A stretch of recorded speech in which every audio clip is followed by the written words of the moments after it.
retribution. Oh yeah, we want retribution. Oh yeah, we want retribution. Oh yeah, we want retribution. Yeah, we ran out of patience for your love with the cold hard hatred. I can feel the vibration, feet in the streets, it's a new sensation. I wanna break faces on the pavement. I wanna make greatness look complacent. Adrenaline awakened, I can taste it. We can make an impact, grab and then take it. Like a disease, bring to their knees. Thanks for their disease. Just like the wind.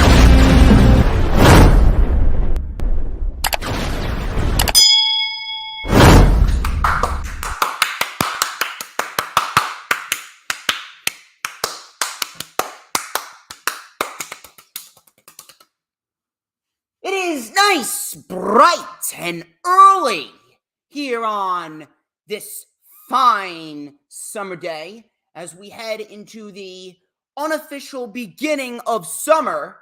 We are 3 hours earlier than usual. I see plenty of people already filing in, and although we are not in our normal time slot because of a certain event taking place across the world in Saudi Arabia, that still does not change the fact that it's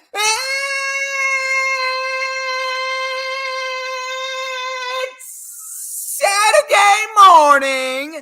You know what that means.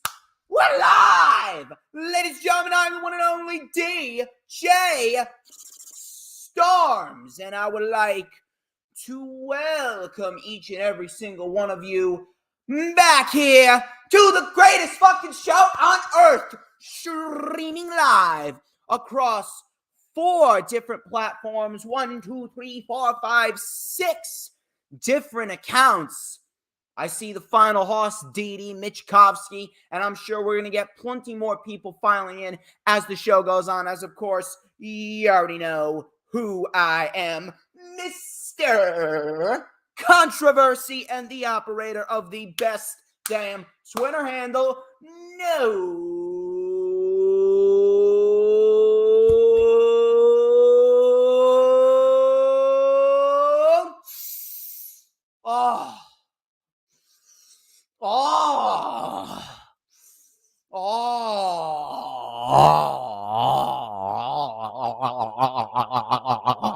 Shit. Do you smell that? Do you know what that is? No, it's not your morning breakfast. It's not your bacon and eggs. It's not hot waffles out of the toaster. It's not the succulent smell of breakfast sausage, although I had all that this morning. That right there is the smell of pure fucking excellence. Wait for it. Wait for it.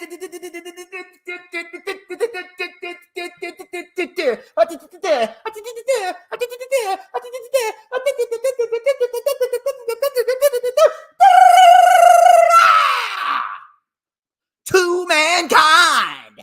And this is the official lightning flash update for Saturday, May 27th, 2023. It's going to be June within less than a week. Unfucking believable. But I got a nice long weekend ahead of me. We got plenty of good material coming to you guys. And we got ourselves a great show ahead of us here with the Lightning Flash update. I'm not sure if I'm going to be able to say the same about Night of Champions, but we will find out as we go later on into the day at 1 p.m. when the show goes live. Let me take a sip of my water here.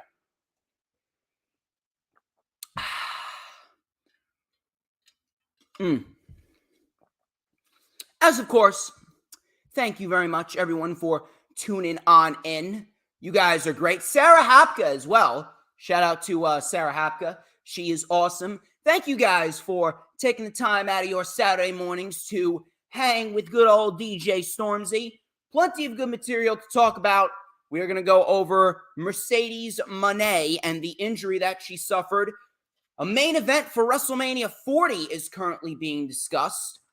We are also going to talk about the plans for Orange Cassidy going forth into AEW Collision. SmackDown could be getting a third hour. Monday Night Raw could be moving off of Monday nights. And the whole CM Punk debacle. He's on, he's off, he's up, he's down, he's hot, he's cold, he's being sued, he's not being sued, he's in the doghouse, everything's being smoothed over. Collision for Chicago is confirmed, then it's going to Daly's place. I don't know what the fuck is going on. I don't know who the fuck to believe, but we're going to go over everything. We're going to talk about everything. We're going to get down to the nitty-gritty like we usually do. And we're going to go over Raw, Dynamite, SmackDown, and Rampage as we usually do. Lisa as well. I know Lisa, she's in the chat. Of course, she needs a daily dose of DJ Storms. It is legitimately the best day to start your morning. Legitimately the best day to start your morning. And yes, I know she's fucking marking out over meeting Billy Zane in less than 2 weeks.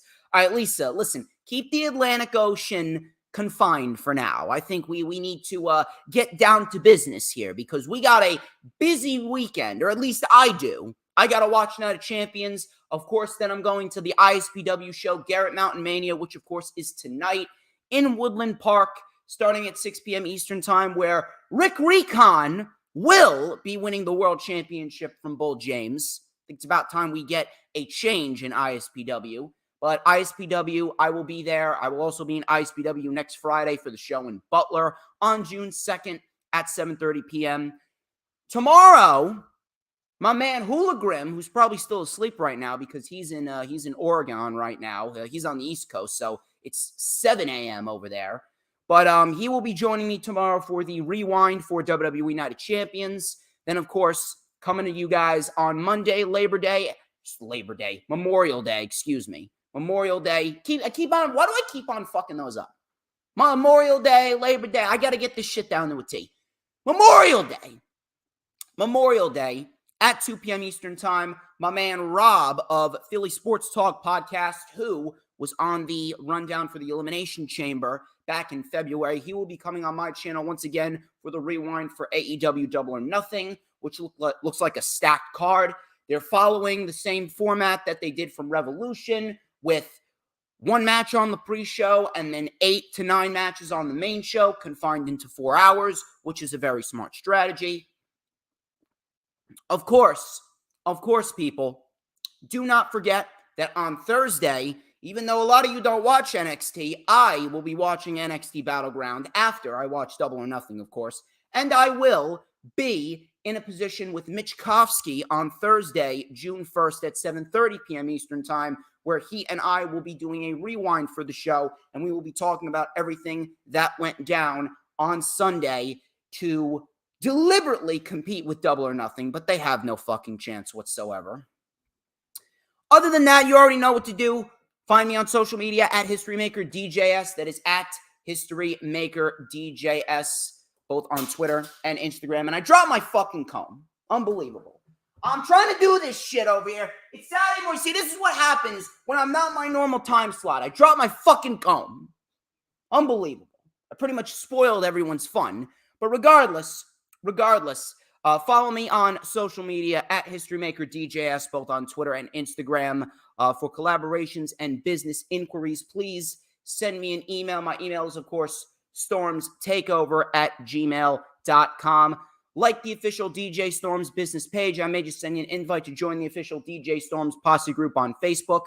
Shout out to Jay Alletto, who appeared on the rundown for NXT BattleGround and Night of Champions on Tuesday. That link, I believe, is in the description. Yes, it is. That link is in the description. As well, shout out to Vik Dalishus of the Now, one half of the ISPW World Tag Team Champions, who will be defending those titles against the Silk City Kings today at Garrett Mountain Mania. Vik Dalishus of the Now, he appeared on the Eye of the Storm. We sat down and we discussed his origins, his inspirations, aspirations, his battle with alcoholism. He's a very good guy. Please go check that out. The link is in the description too. And of course, check out the rundown for AEW Double or Nothing with Wrestling with Savage. I'm telling you, me and him, he's like me if I continue to do this for the next 15 years. Legitimately a carbon copy of me. We're like two peas in a pod. Two assholes from the East Coast. We go together like tacos and Tuesdays. But at the end of the day, all of those videos are in the description, and it was a great time this week. We've been rocking and rolling. We've had a busy week. A lot of good guests. The guests continue going into next month. We're going to have some more guests for Forbidden Door, hopefully, as well. Really, really, really good stuff coming to you guys with the DJ Storms brand. And, of course, you live around the East Coast. People are going to be able to find me on social media as quickly as possible. Now you can. The official DJ Storms business card right here is going to be handed out to anyone that wants to get in contact with me. Take a look at that shit. Have you ever seen a more sexy business card? I don't think so. But I hope you guys have already followed me on social media. I mean, if you're not following me on social media by now, I don't know what the fuck you're doing.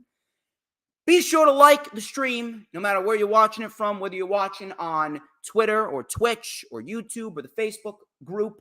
Please make sure that you share it out on all platforms, social media. It's vital that you do. And of course, if you're watching on YouTube, got to make sure you hit the subscribe button, whether it be on my YouTube channel or the Hardcore Sports YouTube channel. We are over 600 subs on the Hardcore Sports YouTube channel, looking to get to 700, 800, 900, and 1,000. We are looking to be the #1 brand in all of sports analytics. So if you have not subscribed to Hardcore Sports and, of course, followed all of their social media links down below, I don't know what the fuck you're doing. I come here every single Saturday. Now I'm coming here in the morning, at least for this one weekend, for you guys. So the least that you could do is show some love to me and show some love to Hardcore Sports. And when you hit the subscribe button, whether it be on my channel or the Hardcore Sports channel, please make sure you hit that notifications bell with a huge coup de grace. That way you will know whenever I pop up on YouTube. Because whenever I pop up on YouTube, oh, baby, it is the best time to be on YouTube. You know why? Because it's the only time that you will get to see this glorious sideburn, shin strap combination, beautiful mustache right here. Give me just one little solitary second because we're going to light it up right here with this beautifully crafted, Ace Magical Comb. I got to blow on it because it's hot like me. So please be sure that you subscribe so you can see this in all of its glory, and we're going to light it up right here in the morning. Everybody, the best dose of a breakfast in the morning that you could get is a little and a dash of and a whole lot of because like a glorious fried egg with melted American cheese and a nice crispy hash brown on the side with a tall glass of orange juice. I am just so good. You're damn right, Sarah. I do have more energy than normal. You know why? Because no one's like me. Nobody is like me. Nobody can do what I do. No one has the energy. No one has the charisma. Nobody has the skill that I do. I am here and everybody else follows. Anyway, enough of the self-brand promotion, the advertisements. We are going to get straight into the festivities here on the Lightning Flash update. Start off with the news, rumors, and reports, shall we?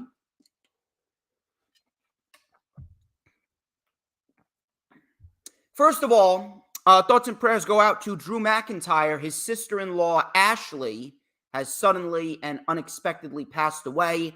Apparently, one of his relatives on Facebook brought this to everyone's light.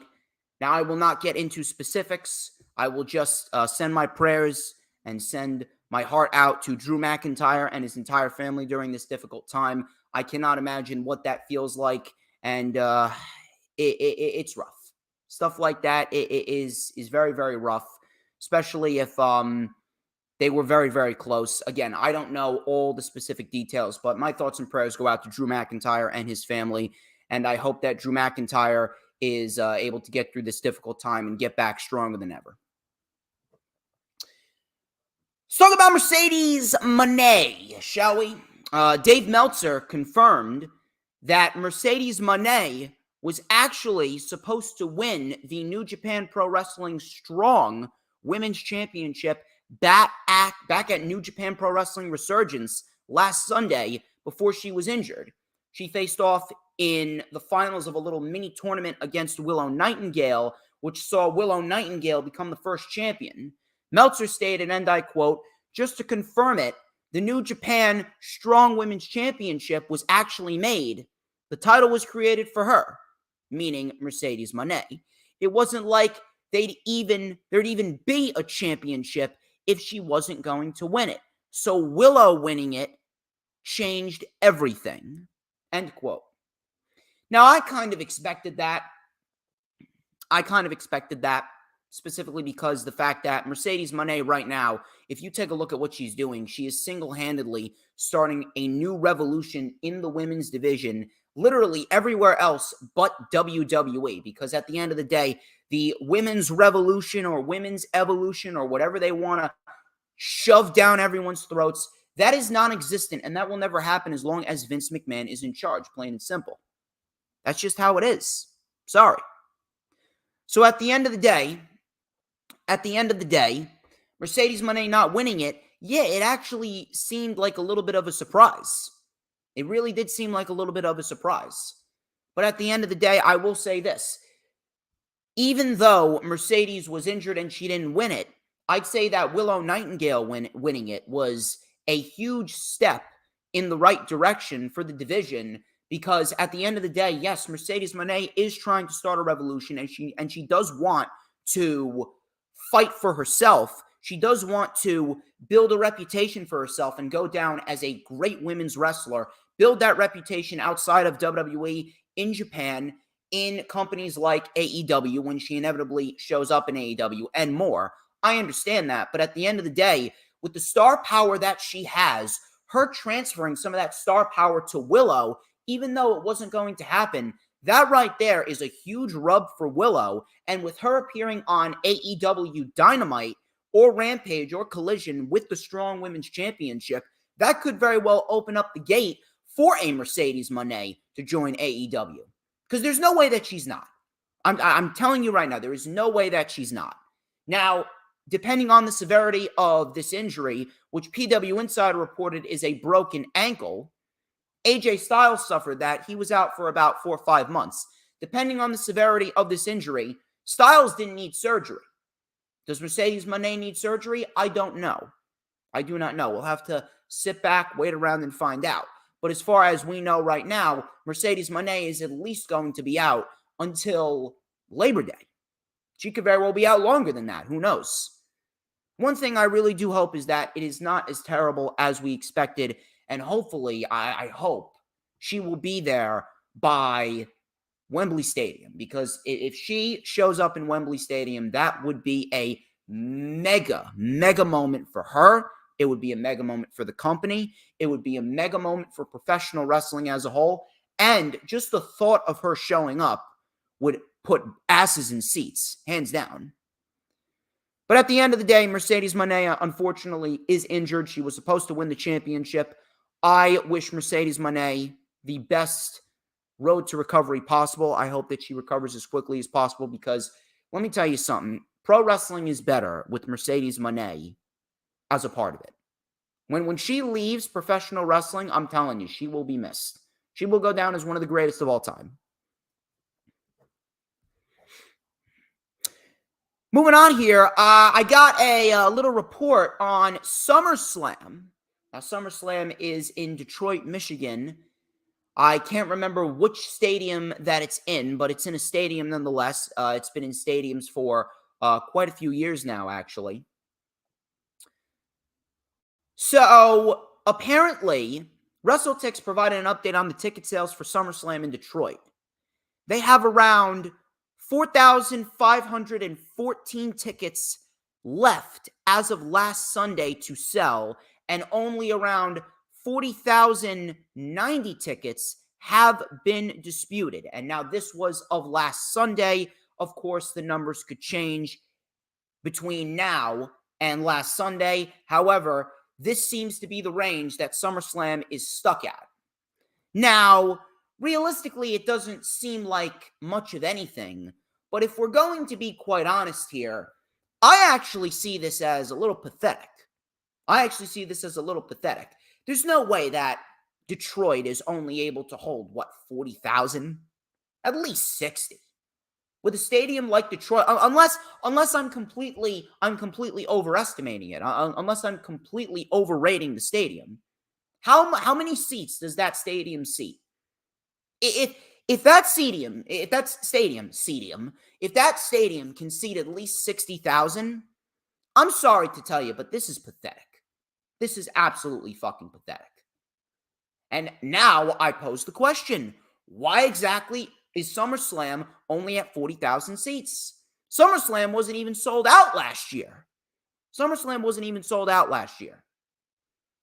We got 40,000 tickets sold for SummerSlam, which is your second biggest pay-per-view, and WWE just came out of easily the most successful WrestleMania of all time across 2 nights.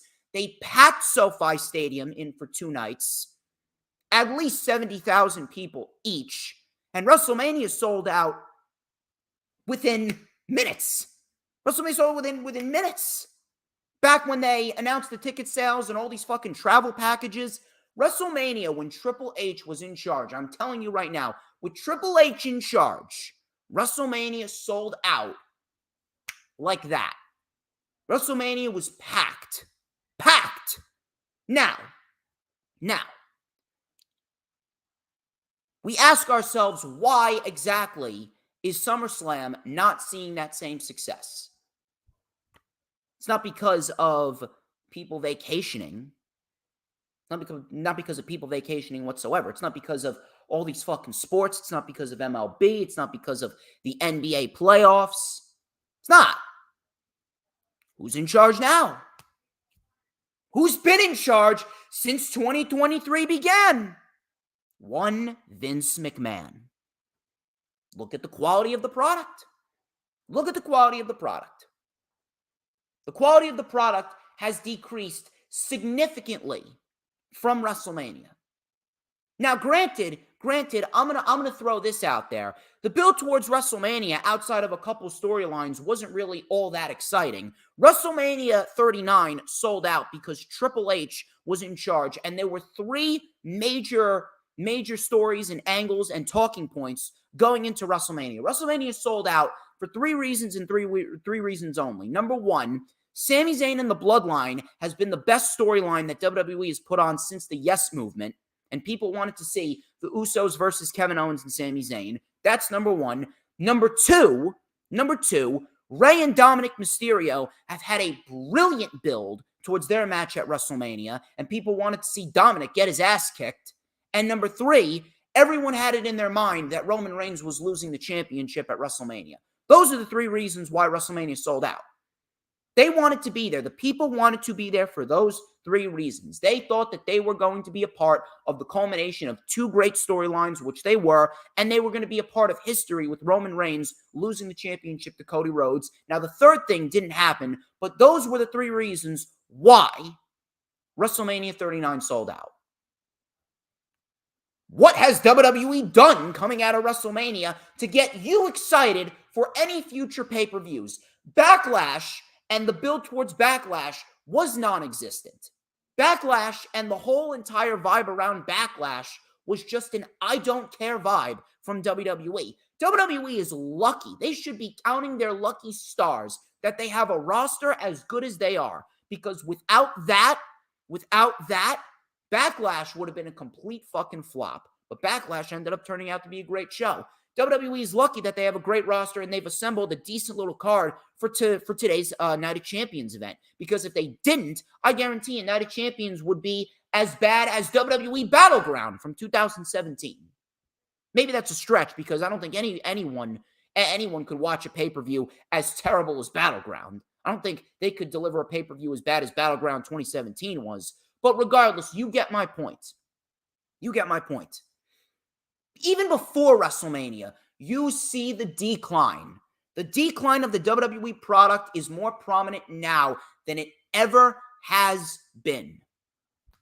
Why isn't SummerSlam selling more tickets than 40,000? I don't know too much about the Detroit area, but I would like to go out on a limb and bet that probably that stadium in Detroit could probably seat at least 60,000.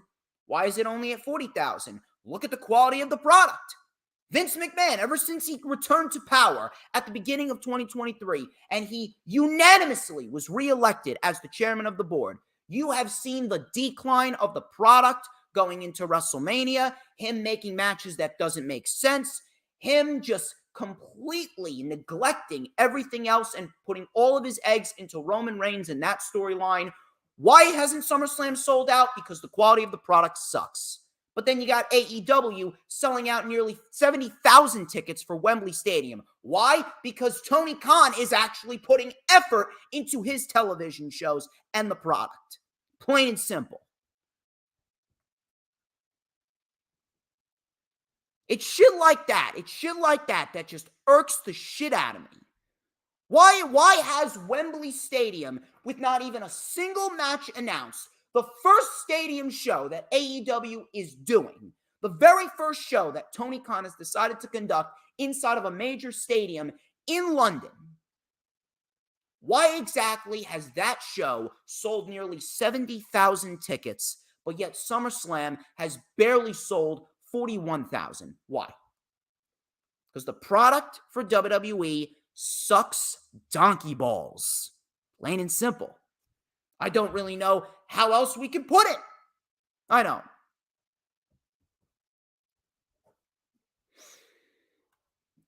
Moving on here, we got a report from the WRKD Wrestling Twitter account, who has actually been very credible as of lately. They are currently reporting that Cody Rhodes versus Gunther is being discussed as one of the main events for WrestleMania 40, as they are seen as the top face and top heel on Raw. Now, I really don't know what to think of this. Because on one hand, I'm happy about this because this is a main event that I predicted at WrestleMania, with Gunther winning the Rumble, Cody as the world champion, and Cody dropping the championship to Gunther. But at the end of the day, what championship is it going to be for? How are they going to get there? And what's going to go down with Cody? Because if Cody wins the World Heavyweight Championship from Seth Rollins, that would make him look like a complete fucking loser. A second place champion holding a second place championship because, hey, no one's beating Roman Reigns. Meanwhile, there's legitimately no one left for Roman. Once Roman beats Lashley Styles, that's it. What are you going to do? Put him against fucking Conor McGregor at SummerSlam? Like they've been rumored to do? What the fuck are you going to do with Roman? I think it's about time that you stop focusing on what you're going to do with Gunther and Cody going into next year's WrestleMania. What's Roman going to be doing going into next year's WrestleMania? Are we really going to have to sit through another year of Roman Reigns as champion? Cody Rhodes, at this point, he's colder than he was going into WrestleMania, but at the end of the day, he's legitimately the only individual that should be beating Roman Reigns. There's legitimately nobody else. No one else. It's not Rollins. It's not Gunther. It's not The Rock. It's not Jimmy. It's not Solo. It's not Jay. It's not Sammy. It's not KO. It's not anybody. We need Cody beating Roman. He is the biggest star that they have that can stand toe-to-toe with Roman Reigns as a babyface. Cody is the top babyface. Roman is the top heel. If we're talking about Cody and Gunther, that shit ain't going to happen for any other reason other than the fact that it's going to be a world championship match. So at this rate, Cody Rhodes could very well beat Seth Rollins at SummerSlam. That's the only way that I see it playing out. Unless they want to do a third match with Cody and Brock, and then we do Cody and Rollins going into the fall of 2023. Either way, all of that shit would be fucking terrible. Cody Rhodes needs to win Money in the Bank with Cody Rhodes beating Roman at SummerSlam. We need a fucking change. We need some effort being put into WWE programming, and we need a solid plan for the top tier guys in the top tier main event scene. If you want to do Cody and Gunther next year at WrestleMania, fine. But it better be for the undisputed Universal Championship. It better not be for the fucking World Heavyweight title. I have no problem with WWE doing Cody and Gunther at WrestleMania, but it needs to be for the undisputed Universal Championship, because Cody winning the World Championship would make him look less than what he was going into his match with Roman Reigns. It would pretty much solidify that championship as a second place championship. His story being finished will not truly be finished. It's going to feel flat. Cody already feels flat after this terrible feud with Lesnar. Rollins, on top of that, actually deserves a long championship reign. If anything, Rollins should hold the world championship after he wins it going into next year's WrestleMania. If you're going to do Cody and Gunther, fine, but Cody Rhodes needs to win Money in the Bank and cash in on Roman at SummerSlam and win. Because Roman Reigns holding the championship for another year, that is a terrible decision, and Cody winning the world title and fighting Gunther will make Cody and Gunther look less than. I'm going to keep you all updated on that as we get deeper and deeper into the summer and the fall months, but that is a plan that WWE has in store going into the next 365 days. Nick Khan, he was in the news a lot this week, specifically with two big pieces of information. This took place at a recent JP Morgan TMT event in which Nick Khan attended. He reported, first and foremost, that SmackDown could very well be adding a third hour to the show. WWE is open to adding a third hour to SmackDown, seeing as Monday Night Raw, currently as we see it, is 3 hours. Now I'm going to stop there because I want to talk about SmackDown being 3 hours. Listen, a 3-hour show is not the problem. I've said it for years. People are always saying, oh yeah, Raw's too long. 3 hours is too long for a weekly show. It's too long for a weekly show when there's nothing going on the show. Because a 3-hour Raw could actually be beneficial if they give certain people opportunities that we know they should be getting. Maybe if on Monday Night Raw we got JD McDonough getting more opportunities, and Candice LeRae getting more opportunities, and Tegan Nox getting more opportunities, the women's division actually being booked like we know it should be booked, tag team wrestling being booked like we know it should be booked. We get all of this childish bullshit with the Maximum Male Models out of here, outside of Maxine Dupree, because I'll take Maxine Dupree any day of the week. But at the end of the day, we get that childish bullshit with the Maximum Male Models out of there. We get all this shit with Cody and Lesnar done with. When we clean up Monday Night Raw, we take the bullshit out, and we actually book it like a wrestling show with intriguing storylines. We give new opportunities to people.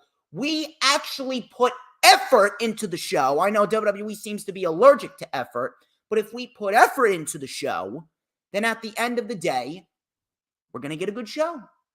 We'll get a good show. But SmackDown adding a third hour, with the state of WWE as we see it right now, that would be as detrimental to the product as I've ever fucking seen it. You cannot add a third hour to SmackDown with the way that the company is right now, especially with the fact that their roster is significantly smaller than what it was 6-7 years ago. Maybe if this was the initial draft in 2016, maybe I would say, you know what? Yeah, experiment with a third hour.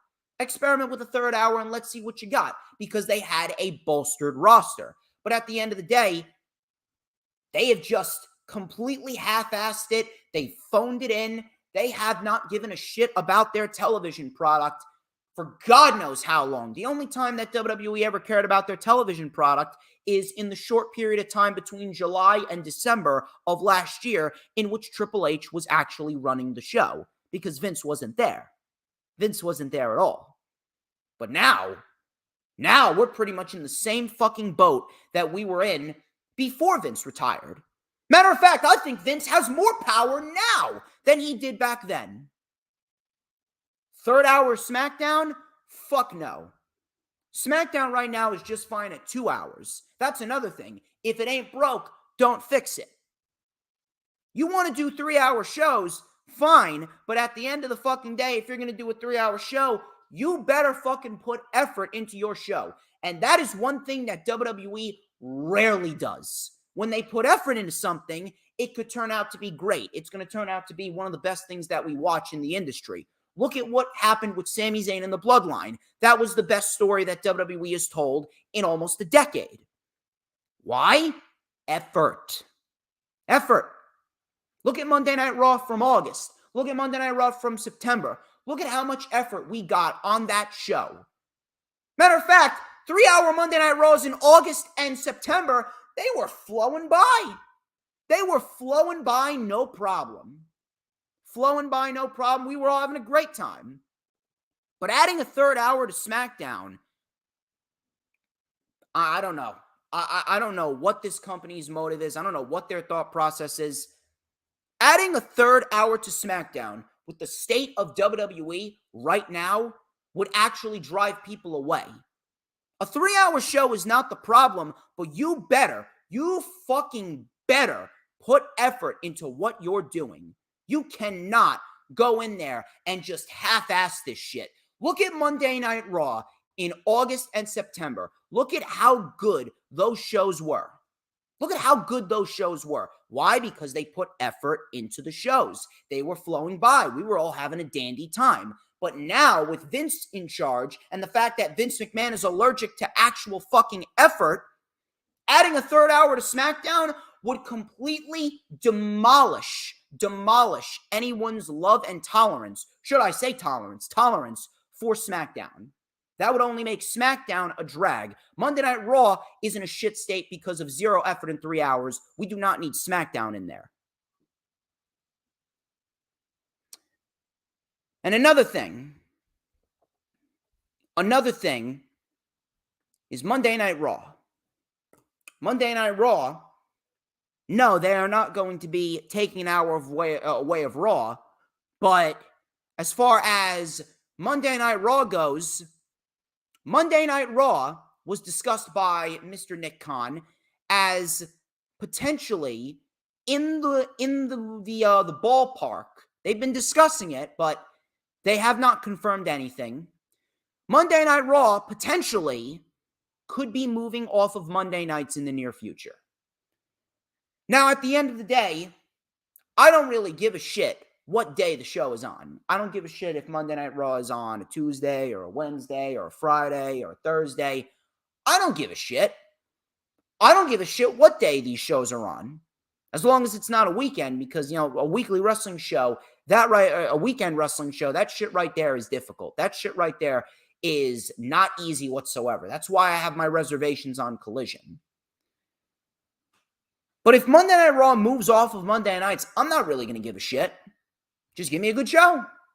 All you need to do is give me a good show. That's it. If you give me a good show, I could not care less what day of the week your weekly wrestling show is on. If you put effort into the show, if you give me solid storytelling, you give me great wrestling, I'm not going to give a shit. I won't give a shit. On top of that, I actually think Monday Night Raw moving off of Monday nights, and if they go to a Thursday, if they go to a Tuesday, I think that would be great, because we could either get NXT off of the fucking USA Network, because NXT fucking blows rhinoceros cock, and then if AEW wants to experiment, they could move Collision to Mondays. Collision could be moved to Mondays, and Collision will be on its own separate weekday, and we won't have to worry about it on the weekend. That would probably be one of the best scenarios that professional wrestling's ever done. Because I fucking hate the fact that there's so much wrestling during the week that I can't keep up with it. Because I want to keep up with it. I really do. But right now, listen, I don't give a shit what day of the week Monday Night Raw is on. Just give me a good show. But as of right now, they're not giving me a good show. They're not. So it doesn't matter if they move it. It's not going to change anything. If it's shit, it's going to be shit on Mondays. It's going to be shit on Thursdays. It'll be shit on Tuesdays.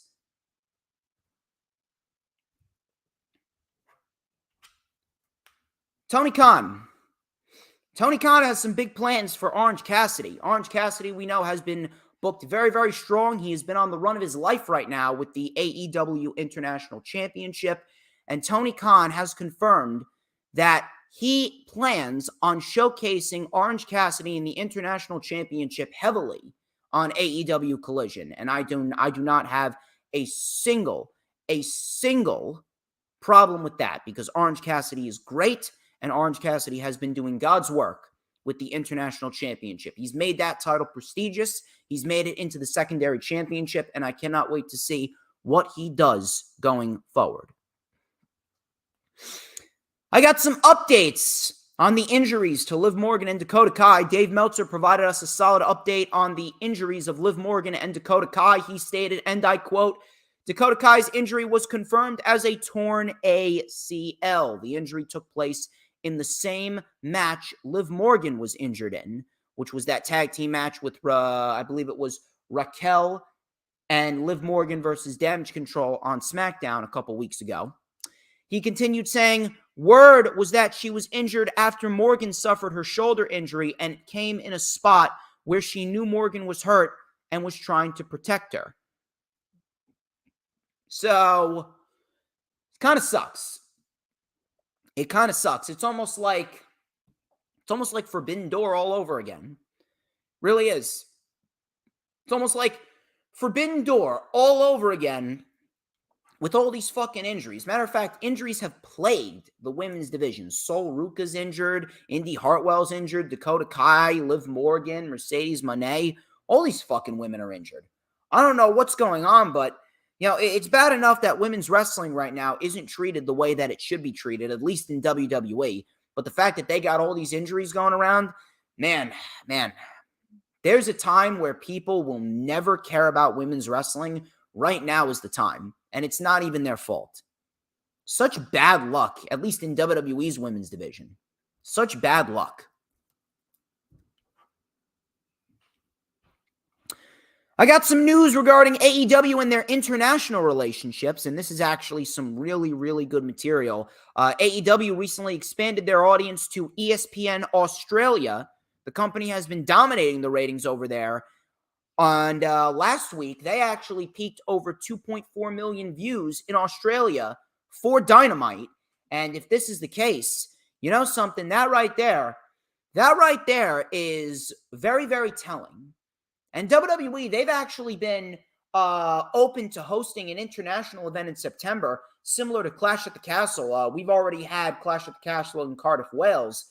If we have AEW Dynamite in Melbourne, when WWE has actually been rumored to go to Melbourne for an event, I'm telling you, that could very well spark up some intriguing competition. If they want to host Wembley Stadium, if Wembley Stadium is a major success, I would absolutely love to see a potential stadium show, an international show in Australia for AEW.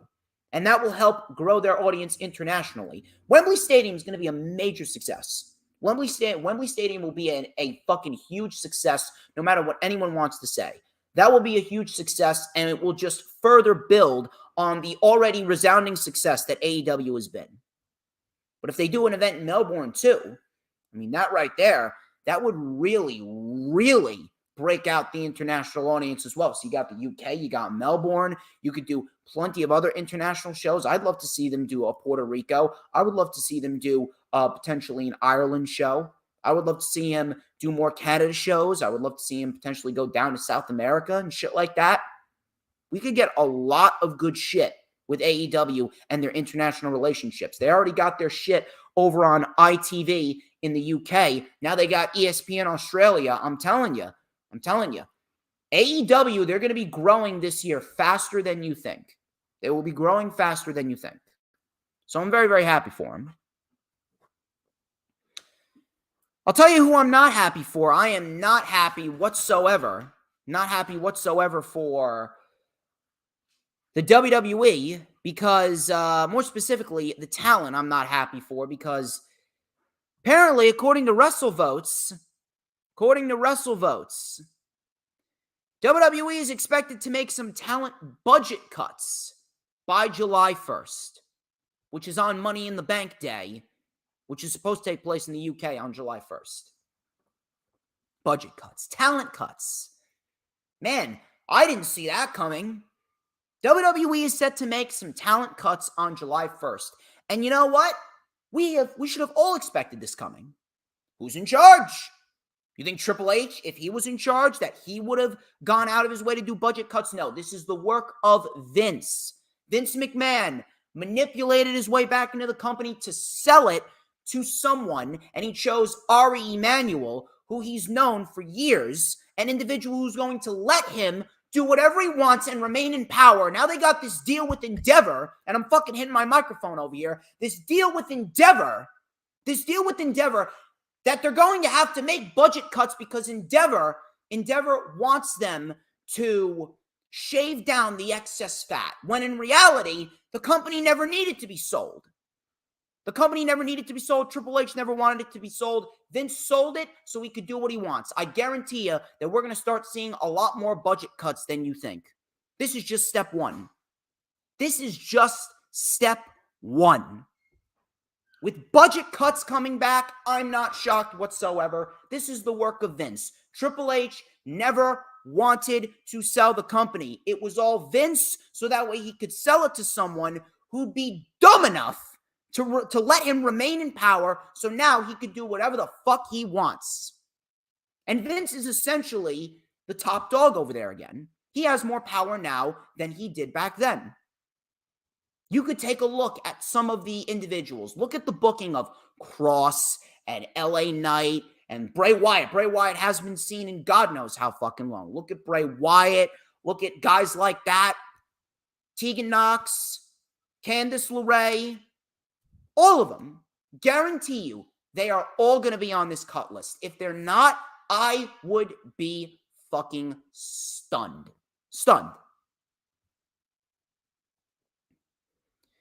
It really is a fucking joke. It really is. I'm really getting sick and tired of this shit. This doesn't shock me whatsoever. This shouldn't shock you.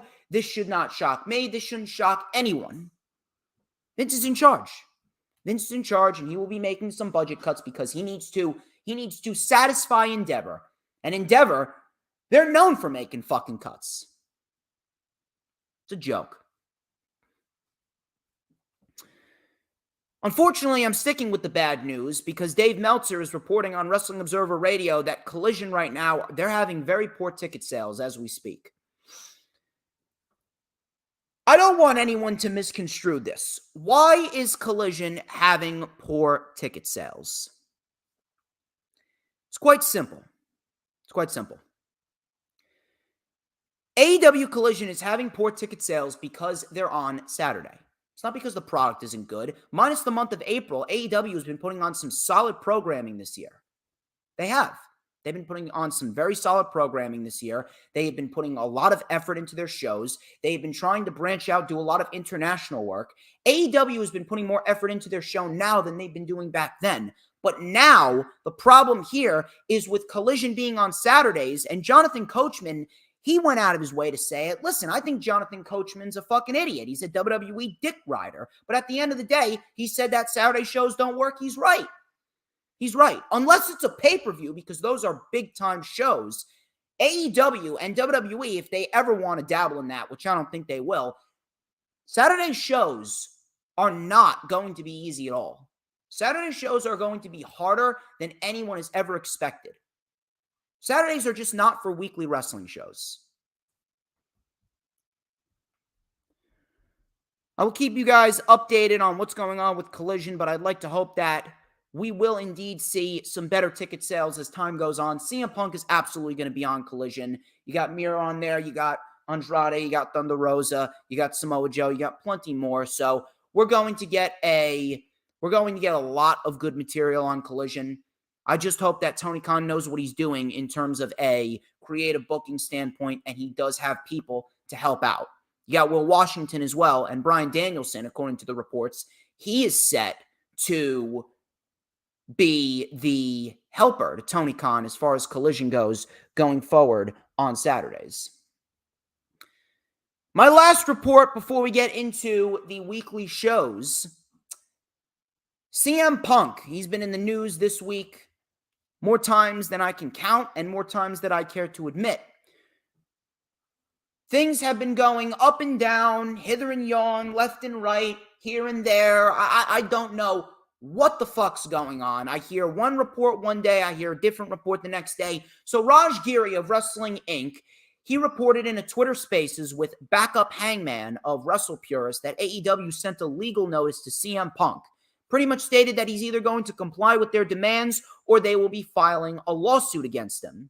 AEW also reportedly denied that Ace Steel was rehired by the company. On Wednesday, however, Dave Meltzer reported that Tony Khan is reportedly set to announce the location for Collision being in the United Center in Chicago, which indeed happened. He also reported that CM Punk is reportedly all set and ready to go for Collision, and things have smoothed over. I'm not really sure what's going on there. I don't know what to say. Could they have sent him a legal letter? Yeah, possibly. Do I think it's a whole convoluted mess? It's a fucking mess from the word go? Yeah, I do think it's been a word mess from the word go. Because at the end of the day, Tony Khan really has not displayed true leadership. Now, AEW denied that they hired Ace Steel. I don't know. Did they deny that because of the reports? Did they deny that because now that it's out in the open, more and more people are going to be pissed off within the company? I don't know. I don't know. What was in this legal letter? It was not specified. It was not specified. But apparently, CM Punk, he's ready to go.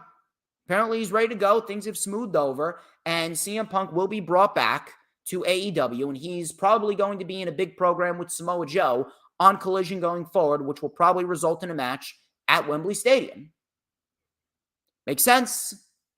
Makes sense. We'll wait and see what happens. We'll wait and see what happens. I don't know.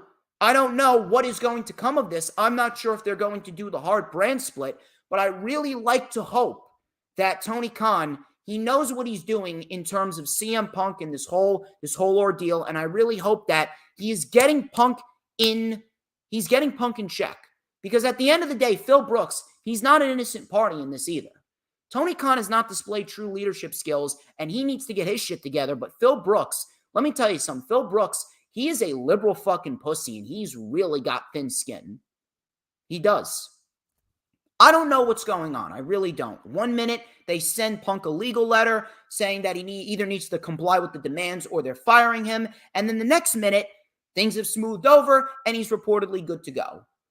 Could they have sent a legal letter, and could CM Punk have said, all right, you know what, I'll comply? Maybe. Maybe CM Punk has agreed to comply. How long is that going to last? How long will this peaceful alliance, this loose alliance last? I am not sure. But at the end of the day, after Punk is done with this contract with AEW in about 2 years, 2.5 years, I can't see him sticking around. That's it. He's done. There's just been too much drama to come along with CM Punk. Yes, television is better with Punk, but at the end of the day, after this contract is up, I can't see CM Punk sticking around with AEW in any capacity. But I really like to hope that things have smoothed over. We are going to keep a close eye on that as well. But ladies and gentlemen, that wraps up the news, rumors, and reports. We got a lot of good conversation going down in the chat, and I greatly appreciate all the support that you guys have shown me. You guys have been awesome. We are going to get into the weekly show reviews right now. So strap in. Strap in. We got plenty of weekly show material to discuss. Only 4 weekly shows, but we got plenty of weekly show material to discuss. And we are going to start off with Monday Night Raw, or in this case, Monday Night Snore.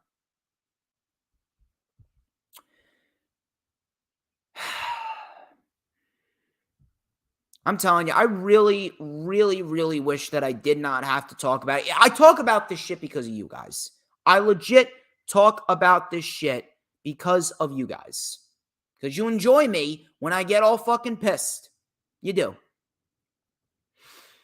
Before the show even started, Brock Lesnar attacked Cody Rhodes in the back, threw him through the table, over a bunch of beer kegs, into a garage door. He then crunched Cody Rhodes' arm. He crunched his arm between a metal garage door and a beer keg. And it was just so easy for Brock Lesnar. Just crushed it. And it was the non-surgically repaired shoulder as well. So you got this one good, but this one's now fucked up. So, listen, feud has sucked. I will say that the beatdown was fun. The beatdown was fine. But at the end of the day, do I care? Do you care? I don't think anyone gives a shit. Paul Heyman kicked off the show. He relished in his special appearance, stopping by the hellhole known as Hershey, Pennsylvania. Don't really know why Heyman is on Raw when he's a SmackDown individual. He talked about the 3 main events at Night of Champions, capped off by KO and Sammy losing the Undisputed Tag Team titles to Solo Sikoa and your Tribal Chief, Roman Reigns. For the final time ever before Night of Champions, welcome to Monday Night Raw. So they're having Roman Reigns and Solo Sikoa main event with KO and Sammy over the new World Heavyweight Championship. Now, reportedly, Rollins and Styles is kicking off the show today for one specific reason, because Rollins needs to get back to the States because he needs to fulfill contractual obligations for Captain America and whatever he's filming, this small, minuscule role that he's filming for Captain America. Now, if that's the case, I kind of understand it, but at the same point in time, it really does not make the World Heavyweight Championship look good at all. It doesn't make the World Heavyweight Championship look good whatsoever. Because if you want the World Championship to be taken seriously, then when the world title is on the fucking show, it should be main eventing the show. Why is it not main eventing the show? All of a sudden, Roman Reigns is now greater than the World Championship. Not a good look, even if Rollins needs to get back in order to help film Captain America. It's good for KO and Sammy. It's good for Solo. But Roman Reigns main eventing over the new World Heavyweight Championship, now it's just getting ridiculous, regardless of whether or not Seth Rollins is going back to the States immediately to film Captain America.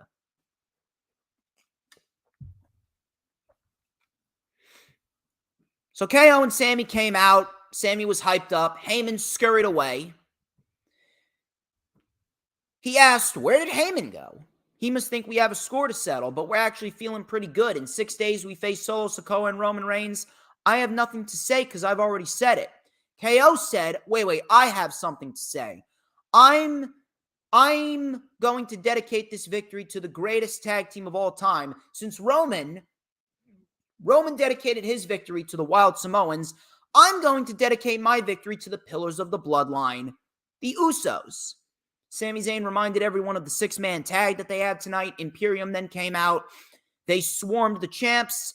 Out came Matt Riddle, and Imperium backed off. Or we thought that they backed off. They went back in, and then we got a little brawl, and the baby faces stood tall. Very typical open, nothing exciting whatsoever. I could not give a shit.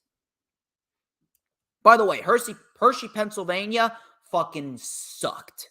This crowd sucked balls. Ricochet versus Bronson Reed. Ricochet tried to use his speed against Bronson Reed. Nice enziguri. Reed with a body block to take over. Reed then with a flying shoulder tackle off the apron to Ricochet. Ricochet sold it very nicely. Coming back from commercial, Ricochet mounted a comeback. Reed with a Samoan drop for a 2. Ricochet with a V-trigger and a super kick. We had a super kick and a spin kick right to the head. Standing shooting star press for a 1 count by Ricochet. One thing I will say, I'm glad that they are still using Ricochet in a singles capacity. Ricochet was then sent to the floor. Reed went for a shoulder tackle again. He was caught with a punt kick in midair. Ricochet then threw Reed back into the ring. Ricochet was caught with a ripcord power slam, and then Bronson Reed with the tsunami splash. Bronson Reed gets the win, at least should, and this was a decent little match for what it was, and we need more of this. We need more of this shit on Monday Night Raw. I would have liked to see him go another 6 minutes. I would have liked to have seen him go another 6 minutes because that would have actually given Ricochet and Bronson Reed a little more time to actually develop more of a competitive match and more of an exciting match. Now, it was a decent match for what it was. It could have been better. I really like to hope that Bronson Reed is going to be positioned to be the next Intercontinental Champion, and Bronson Reed is going to be the individual to take down Gunther after Gunther surpasses the Honky Tonk Man's record. But I don't know. Something tells me, even though he's been protected well, even though he's only had 2 legitimate losses on the main roster, and other than that, he's demolished everyone else, even though he has been protected, I can't help but feel that he's in danger of being cut. Why? Because Vince McMahon never wanted Bronson Reed. They never gave a shit about Bronson Reed. Vince McMahon never gave a fuck about Bronson Reed. Matter of fact, Bronson Reed was fucking fired. He was fucking fired after he pretty much had a tryout to get put on the main roster. He was fired for no fucking reason when they could have invested a hell of a lot more in him because he didn't fit. He didn't fit the mold of what Vince wanted because he was too fat or too old. Listen, I think he's a liberal fucking douchebag, but at the end of the day, Bronson Reed is a future main event talent. Stupid. No fucking reason as to why Bronson Reed should have been released 2 years ago. And you know what? I don't have any fucking faith in them. I don't have any fucking faith that Bronson Reed is going to survive these budget cuts. I'd be shocked if he's still with us. I'd really be shocked if he's still with the company. Rollins had a sit-down interview with Corey Graves. He talked about having no respect for Roman's title run or his ego. He's been poisoned by his own ego, and he wants to be the catalyst for change on Raw. They replayed a history of Rollins and AJ Styles, and Rollins promised to win the World Championship at Night of Champions. This was really good stuff. I want to see more of this. It offers very good insight. It offers people more of a reason to care about a match. I like it. We got a very nice promo package for Zoe Stark. I'm liking these promo packages. I really do hope that they continue with that. What I did not like is the fact that Zoe Stark and Candice LeRae got 3 fucking minutes. How exactly is anyone supposed to care when you have these women go out there and do 3 minutes? I have said this. I'm going to say it again. There should not be a single fucking match on weekly wrestling television unless it's a fucking jobber. There should be 0 matches on weekly wrestling television between full-time talent that are going less than 10 minutes. None. Why exactly couldn't we have gotten what we got on the Raw after the Rumble with Candice and Io? Because Candice and Io, they put on a damn good fucking women's match on the Raw after the Rumble. Why exactly couldn't we have gotten that with Zoe Stark and Candice LeRae? But no, instead you give them 3 minutes. Nikki was cheering on Candice LeRae, hugging her like an idiot. Stark then took them both out. LeRae was sent to the steps, and Starks wins with the Z360. Listen, I'm glad that Stark is winning, but these matches are doing nothing for Zoe Stark. We need Zoe Stark competing in competitive 12, 13, 14-minute matches every fucking week, and we need her in legit storylines with the top superstars in which they will get over. Because this shit ain't getting them over. How many 3-minute matches did you see under the Triple H administration? Little to none. Zoe Stark wins, and it goes 3 minutes.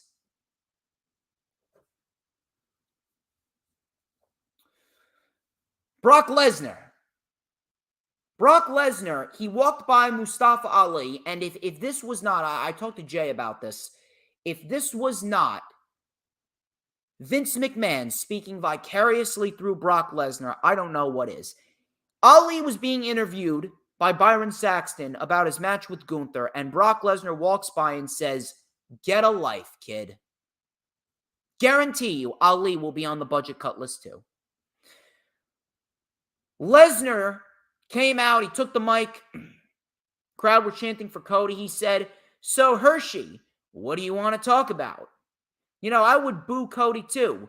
Cody will not be out here tonight. Cody will not be fighting Brock Lesnar at Night of Champions, but don't worry, Brock Lesnar will not let you down.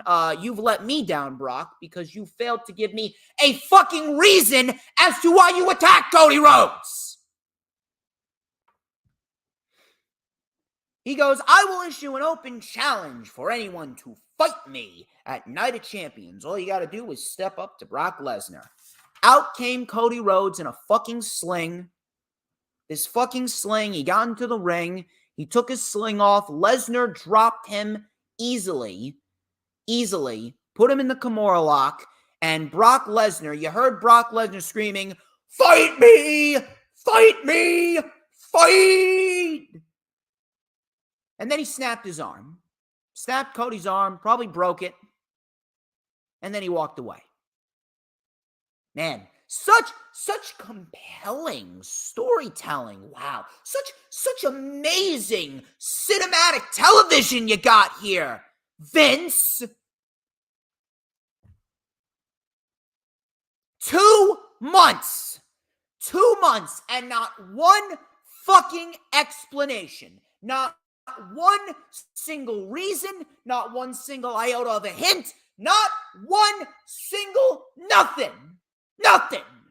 Absolutely fucking nothing as to why Brock Lesnar decided to pick Cody Rhodes up on the Raw after WrestleMania and F5 him into oblivion.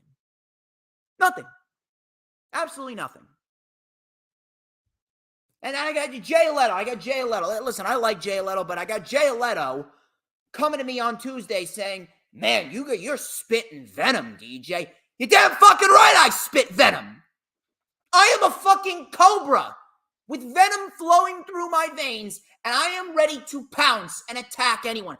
Everyone who comes at me with this fucking retardation, oh, they don't need an explanation, or they try and defend this bullshit, everyone's gonna taste my venom. This shit blows donkey cock. You know what this shit is? You know Jurassic Park?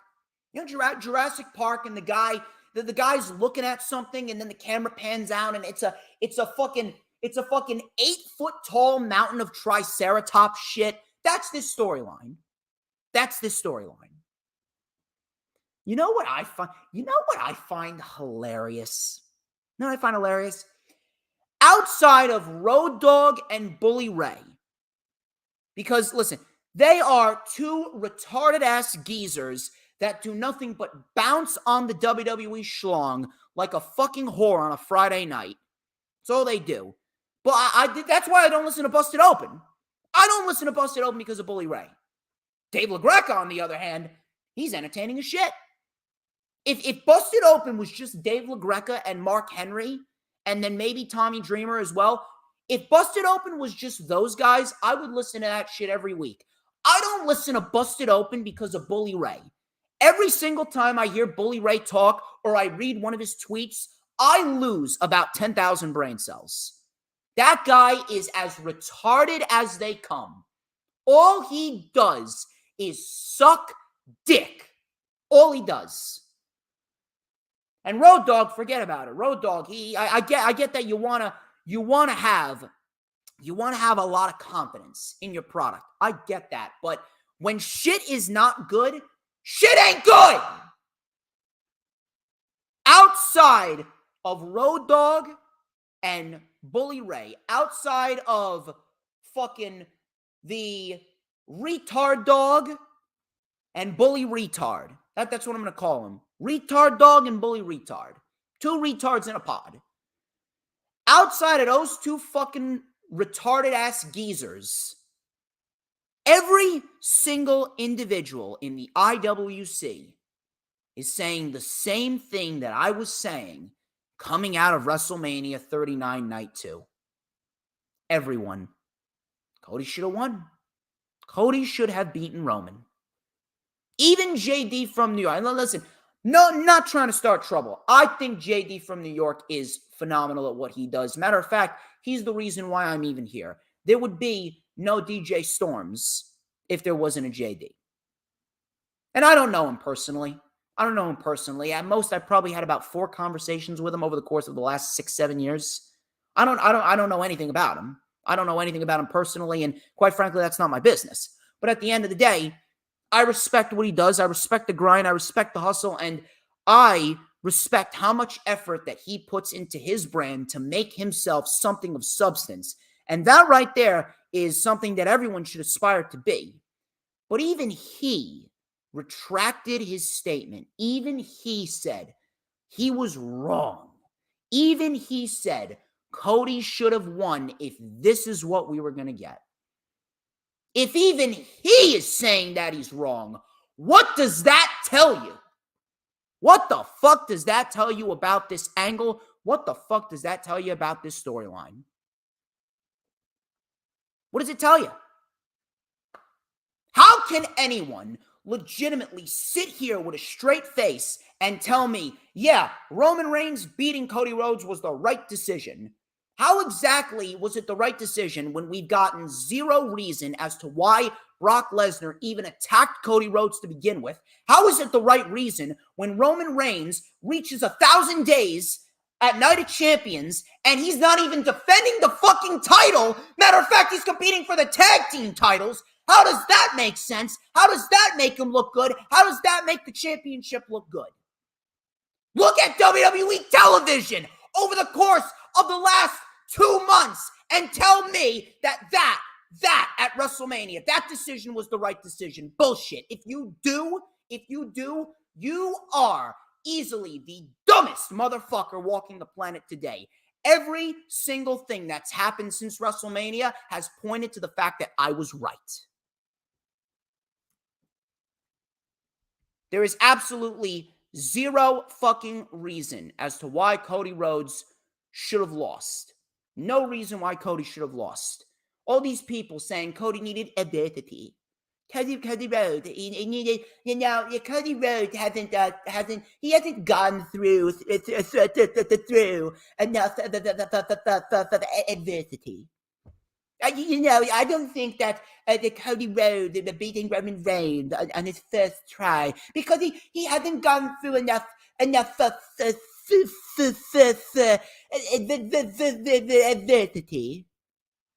Motherfucker, Roman Reigns was all the adversity that Cody Rhodes needed. Roman Reigns alone is more adversity than anyone could ever overcome throughout the course of their professional wrestling career. Look at the way that he's been booked.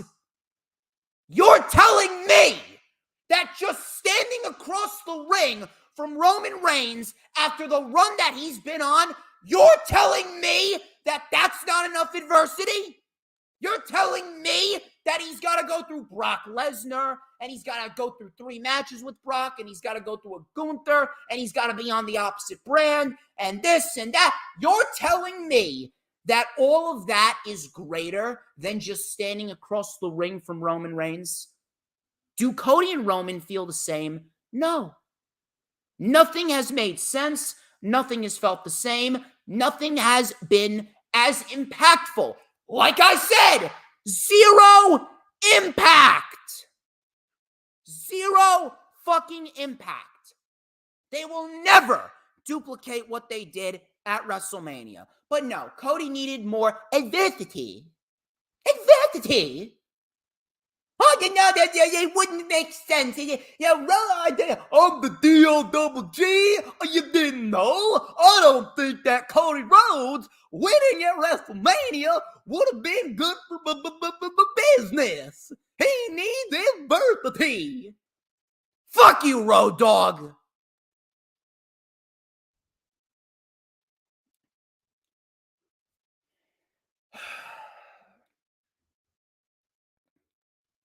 I don't understand. I really don't. You cannot look at me with a straight face and tell me that what we've been getting has been quality. You can't. And if you do, you are exactly what is wrong with this community and with this society. And I don't have any fucking respect for you. I don't. Suck my dick. I don't care.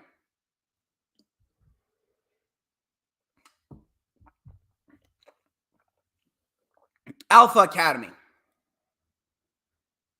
Alpha Academy took on the Viking Raiders. This match went 3 minutes. Yeah. 3 minutes. 3 minutes. Yeah, that'll really get the tag team division in such a great place, right? 3 minutes. Maxine Dupree distracted Valhalla, and we ended up seeing Gable roll up Eric, I believe it was, for the 1-2-3 victory. And that was that. I give a shit? No, I don't.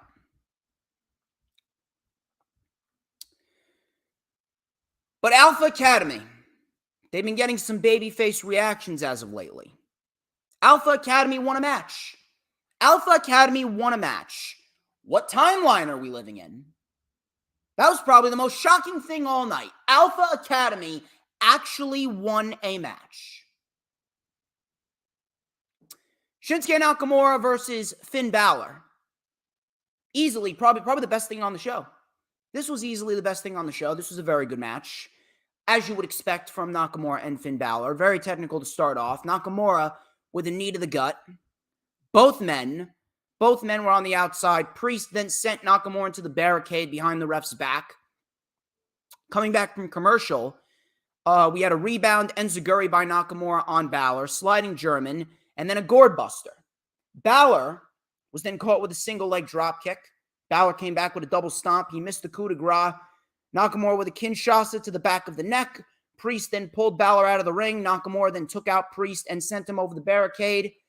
Balor then drop kicked Nakamura into the barricade and then delivered a coup de grace to Nakamura in the ring.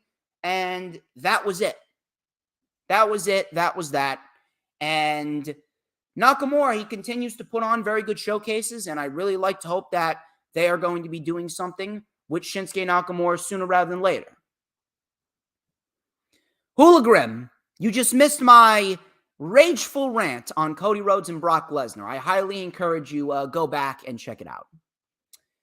Raquel Rodriguez versus Sonya Deville. Who gives a shit? Tahana Bomb for the win. Chelsea Green attacked, and all of a sudden, Shotzi came out to run off Sonya Deville and Chelsea Green. By the way, Shotzi is appearing on Monday Night Raw. Meanwhile, she was drafted to Friday Night SmackDown. What a way to make the draft look like a complete waste of time. We had a promo package for Matt Riddle. Again, very much liking these promo packages. If we are looking towards a match for SummerSlam, Matt Riddle and Gunther for the Intercontinental title for SummerSlam would be perfect. I'll tell you what was anything but perfect. The drizzling shits this was the contract signing with Trish Stratus and Becky Lynch. Trish said that this was her first contract signing. She talked about the contract signings being a big deal. Crowd was chanting, what? Good. Good, I'm glad. This fucking sucks. Again, I don't care about Trish Stratus unless she's going to be waiting for me at home in my bed wearing nothing but the cowboy hat. So Trish said that she's always going to be number one, and I didn't need a broken nose to get there. What happens when I beat you? I guess that makes me it. I've got you figured out. You're your own worst enemy. I'll sign this. It's ironic this is my first contract signing because this is your last. Becky just smirked at Trish, and Becky said that Trish is scared. Trish is scared that history is forgetting you.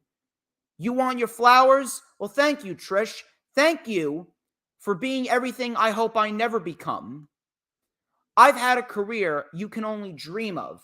And if you think barking like a dog is embarrassing, just wait and see what I do to you at Night of Champions. Welcome to the big time, bitch. Woof, woof. I am not going to bullshit you. I'm telling you, when I say this, I mean this with every single ounce of energy, and I mean this with every ounce of blood, sweat, and tears, every single bit of my soul. I tell you, this was easily one of the worst contract signings I have ever fucking seen. This is your biggest storyline. Trish Stratus being a complete flop as a fucking heel. Trish Stratus struggling to find the words, struggling to find emotion, and Becky Lynch sitting there with these sunglasses that looks like that there's two hands just covering each other. That's what I want to fucking do. I don't want to fucking watch this show anymore. The only positive about this is the fact that it's happening at Night of Champions and it's not continuing to SummerSlam. Matter of fact, I hope this goes 2 minutes and Becky Lynch squashes Trish Stratus. Get this shit over with. Woof woof. God. I get enough woof woof every day. I hear my fucking dog barking at fucking groundhogs in my backyard. I don't need to hear that shit from Becky Lynch. One of the worst contract signings ever, period. Dominic Mysterio took on Apollo Crews. You know, I really wish that Apollo would have been in a better position, but no, he's losing to Dominic Mysterio. Although Dominic is great, at the end of the day, Crews certainly did not need to be the job guy to Dominic. Crews lost after a frog splash. That was pretty much it. Rollins finished up his sit-down interview. He stated that he needed to win the world title because this was his first love. You know what I'd love? I'd love to watch a Monday Night Raw that doesn't suck hippopotamus dick. That's what I'd love. Imperium versus Kevin Owens, Sami Zayn, and Matt Riddle. Fine match. Fine match, but how many times have we seen this shit? Time and time again, we see the same shit over and over again. Oh, and by the way, Imperium lost. Imperium lost again. Man, let me ask you guys something. Ever since 2023 began, how many matches has Imperium... When was the last time Imperium won a match? 3-4 months ago? How many wins does Imperium have? 1? 2 wins? Not counting Gunther. Not counting Gunther. How many wins does Imperium legit have? They've lost to everyone. They've lost to Hit Row. They've lost to Braun Strowman and Ricochet. Lost to the Street Profits. Lost to KO and Sammy. Lost to Matt Riddle. LLL. Imperium. More like Elperium. I don't want to put it out there, but again, Ludwig Kaiser and Giovanni Vinci would not be shocked if they're on the budget cut list too, and Gunther just goes off on his own. Gunther's lucky. Gunther's lucky that he has not suffered through the Ludwig and Giovanni treatment yet. The babyfaces win. Who gives a shit? Triple H then sat down with Cody Rhodes, and he tried to talk some sense into Cody. Cody promised that he will go to Night of Champions and fight Brock Lesnar. Triple H just patted Cody. What the fuck's going on over here? Earl! What are you doing? Are you on vacation? Hello. I didn't need to pop in. I just wanted to say hello. I'm listening to your show, and I love the rant, and I love everything else. Where are you? I'm in the laundromat. I'm washing my clothes, and I'm getting ready for my show later on this afternoon, and the Night of Champions and everything else. You doing a watch along? Yes, I'm doing the watch along at 12:40. I'll be on the air at 12:40, and yeah, we're going to be doing the Night of Champions tonight, and then we have Elite Talk at 6 p.m. So, yeah, it's a lot of content I'm doing here today. You're going to be seeing me a lot today. That's certainly going to be wonderful. It's always a good thing when Earl Cole does a lot of content. But Earl, I greatly appreciate you stopping by. I'm about ready to get into the Dynamite portion of the review. Okay, well, have a good show. But first things first, Earl, you already know the question. Who runs the IWC? You do, Mr. DJ Storms. Have a good morning and a good show. pleasant surprise there. Very, very pleasant surprise right there with Earl Cole. Happy to see him. Anyway, Monday Night Raw absolutely sucked dick. Absolutely sucked dick. I don't care. And I'm telling you, man, you're wondering. I talked about SummerSlam tickets earlier on in the show. You're wondering why SummerSlam's only at 40,000 tickets. Show sucks. Product sucks. They are as cold as ice. Dynamite. Now, it was better than Raw. It's not really saying much, but this show, Dynamite really felt as though Tony Khan pretty much did everything he could. It honestly felt like they've pretty much done everything that they've could to build towards Double or Nothing. They've done everything that they could to build towards Double or Nothing, and they were just kind of spinning the wheels.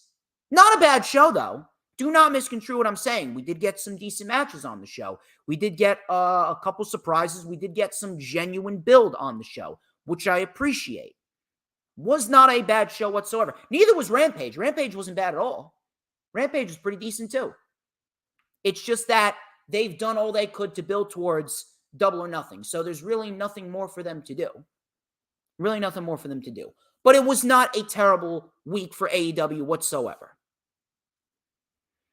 Kyle Fletcher and Orange Cassidy, they kicked off the show for the International Championship. This was an awesome match. And if you don't know how good Kyle Fletcher is, I realize he's doing his thing with Aussie Open, but Kyle Fletcher is a great professional wrestler. And this was an awesome match. This may have been the best match on the show. So Fletcher came in hot right out of the gate with a brainbuster and a suicide dive. We had a super kick by Fletcher. Coming back from commercial, Cassidy with a stun dog millionaire and a satellite DDT for a 2. Fletcher was caught with a Michinoku driver. He kicked out. Fletcher with some stiff forearm shots. Brainbuster by Cassidy. Super kick and a Michinoku driver by Cassidy. Tombstone by Fletcher. This was a great spot. Tombstone by Fletcher. He kept the hold in. He delivered a spinning tombstone on Cassidy, and Cassidy kicked out. Both men were on the middle rope. Cassidy tried to reverse whatever Fletcher was doing. Fletcher with an avalanche Michinoku driver for a damn close 2 count. Cassidy then came back with a tornado DDT. Super kick by Fletcher. Cassidy then with a roll-up, crisscrossed the legs, and Cassidy just barely escapes with the International Championship again. It was an awesome match. And we are looking towards the Blackjack Battle Royale at Double or Nothing, which should be fairly entertaining. I don't think it's going to be over the top, but I think it's going to be entertaining. And at the end of the day, I do believe that Cassidy will be retaining because I see Miro being the one to beat Cassidy at the debut of Collision. That's how I see it playing out. Ricky Starks. He was in the back, and he was throwing his name in the hat. He was being the guy that was going to announce that he was going to win the Blackjack Battle Royale and the international title. He was attacked by Bullet Club Gold. White bashed Starks in the back with a chair, and they promised to keep making Starks' life a living hell. Jungle Boy sat down in a promo, and he's planning on driving home as the AEW World Champion. Should be fun. FTR, they had an interview, which I did not mind at all. They addressed the crowd.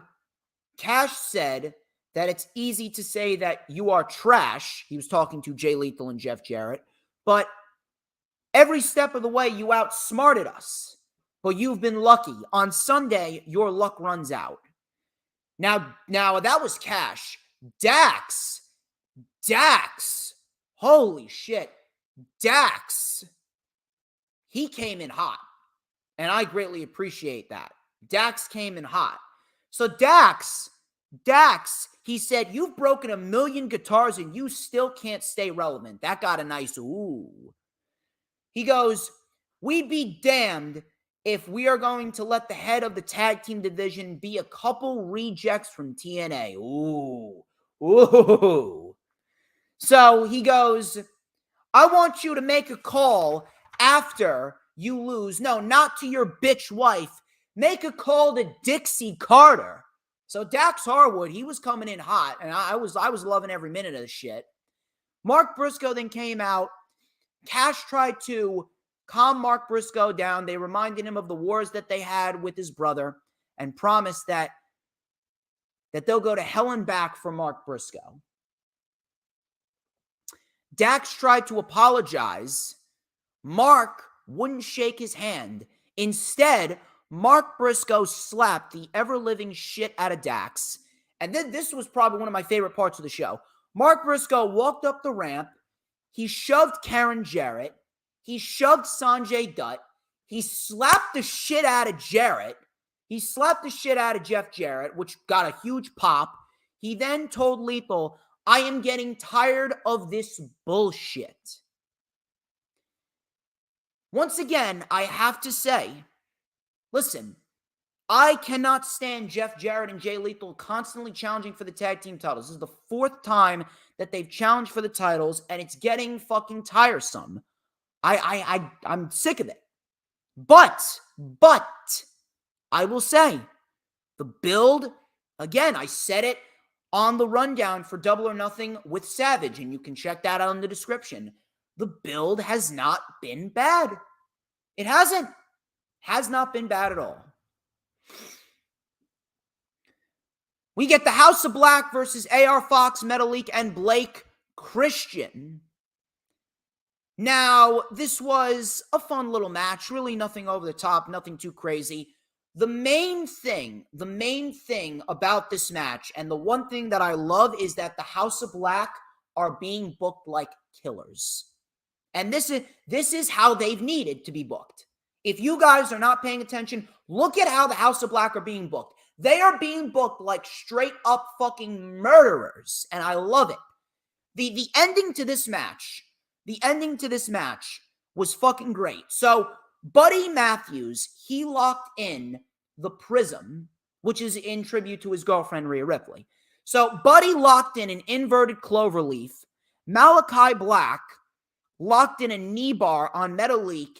And then Brody King, like the fucking savage that he is, Brody King hung Blake Christian over the apron as if he was hanging him on a noose. And that was the way the match ended, with just all three of them just choking their opponents out. I thought that was great. Brilliant.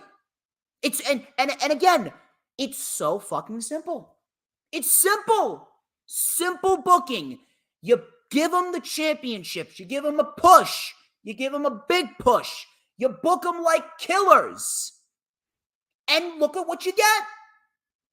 Look at what you get. You book them like killers. You book them like savages. And at the end of the day, you have a recipe for success. The House of Black, ever since they won the trios titles, they have been booked like killers. They beat the Elite. They beat the Jericho Appreciation Society. They beat the Best Friends. They beat Metalik, Blake Christian, and AR Fox. Where is this leading to? It's quite simple. Wembley Stadium, House of Black versus the Blackpool Combat Club. It's going to happen. It will happen. Trust me. Speaking of the Blackpool Combat Club, they cut a promo on the back, and Jon Moxley, you know what? I think I may take this phrase from Jon Moxley. He said on Sunday, and this is where I'm going to take it, you will see the difference between professionals and amateurs. You know what? I think that I'm going to take that. When it comes to DJ Storms and then you watch everyone else, you will see the difference between DJ Storms and everyone else. I'm just better. Speaking of better, MJF came out. He threw a drink at Tony Schiavone. Gotta love MJF. MJF then cut a promo. MJF then wanted to change the name of the city to Virgin Vegas, which I laughed at. MJF said he didn't feel too good. He didn't feel too good. He buried all the pillars. He called the crowd poor. And he said that he's intelligent and he knows how important this match is. He goes, "We are all homegrown. None of your faves. We didn't have to cheat to be on TV. We didn't have the cheat code of being on TV prior. We've given you the best matches and moments. Damn it, we are AEW." But you know what? I'm getting kind of bored around here. I'm sick of the AEW fans not showing me the respect that I deserve. Daddy's contract is coming up, and it's a coincidence that I'm fighting 3 men where I don't have to get pinned. TK, he wants someone to take the Triple B off of me. I earned this ball, and on Sunday, you'll find out that none of them are on the level of the devil. None of them are on the level of the devil. So Darby then came out, crowd chanted for Darby, and he said, "I'm glad you came out. You got something to say?" Darby then, he said he never lost his mind, unlike MJF. He said he was told to play it safe, and it got him working at a 99-cent store. This life is meant to be spent as a pro wrestler. AEW came and saved my sanity, and no one will skate with Tony Khan. Or no one, what are you saying? No one will skate with Tony Khan? I can't even fucking read my own handwriting. What the fuck was it? What the fuck was it? Oh, okay, here we go. He said that no one's like Tony Khan because no one will let him climb Mount Everest. No one's like Tony Khan because no one will let him climb Mount Everest. I need to become world champion, and I'm taking your championship, and I might even do it with a headlock takeover. So MJF low blow Darby. Sammy then came out to attack. MJF then ran. Jungle Boy came out. He attacked MJF. And Perry held up the world title as the segment ended. And that was pretty much that. Taya Valkyrie, she took on Lady Frost. It's a decent little match right here. Again, not bad wrestling on the show. There just wasn't enough wow factor. So we had Frost doing a nice front flip sidekick, which looked very nice. Lady Frost, let me tell you something. She can go. Taya with a clothesline. Jade came out to watch. We had a front flip cannonball by Lady Frost and then a corkscrew crossbody. Taya Valkyrie came in with a spear and a blue thunder bomb for a 2. Curb stomp by Taya and then a roundhouse kick by Frost. Valkyrie with the backbreaker and then the road to Valhalla. They need to give the title to Taya Valkyrie. Unless, I said this on the rundown, unless Chris Statlander is ready to come back, that title needs to go to Taya. No exceptions. Tony Khan announced that the first episode of Collision will take place on June 17th in the United Center in Chicago. CM Punk is all but confirmed, people. Tony Schiavone moderated the contract signing between Jericho and Adam Cole. AEW will not be held responsible for what happens on Sunday. Cole signed without hesitation, and he said, "For weeks, I wondered why you did what you did, and I couldn't eat or sleep. You directed traffic, and maybe it's because you're a scumbag, but no, you did it because you truthfully believe that you're invincible. We'll find out just how invincible you are because your blood will be on my hands, and that's just the way that I like it. I will beat you within an inch of your life. And I'm telling you, I will break your bones in half. Break your legs, shatter your jaw, break your hands. So hurry up and sign the paper, bitch." So we got ourselves Jericho then saying, "I think that the injury damaged your brain because last time I checked, you just let the love of your life get beaten down right in front of you. You're a coward, Cole. You won unsanctioned? You can't beat the Ocho. You know you can't. You got outsmarted. There is 5 of us and 2 of you." Cole said, "You're right, but I made a phone call to someone who lives in Las Vegas." Jericho asked, "Who's crazier than the Jericho Appreciation Society?" Cole said, "Homicidal, suicidal, genocidal. His name is Sabu." Sabu came out. He threw a chair at Daddy Magic. Now, I don't know where the fuck this came about, but this is clearly just a one-off appearance. Now, if we're going to do a one-off appearance, I don't know what the fuck this means, but I would love to see a nice ECW reunion and shit. I'd love to see Sabu in there. I'd like to see Rob Van Dam in there, maybe a Tommy Dreamer. I'd like to see just the ECW originals come back for this unsanctioned match. Maybe Kyle O'Reilly comes back too. I don't know. Should be fun. Daniel Garcia, he took on Roderick Strong. Roddy continues to win here. He won with the End of Heartache. My God, do I love the End of Heartache. End of Heartache is a great finishing move. Awesome finishing move. Claudio,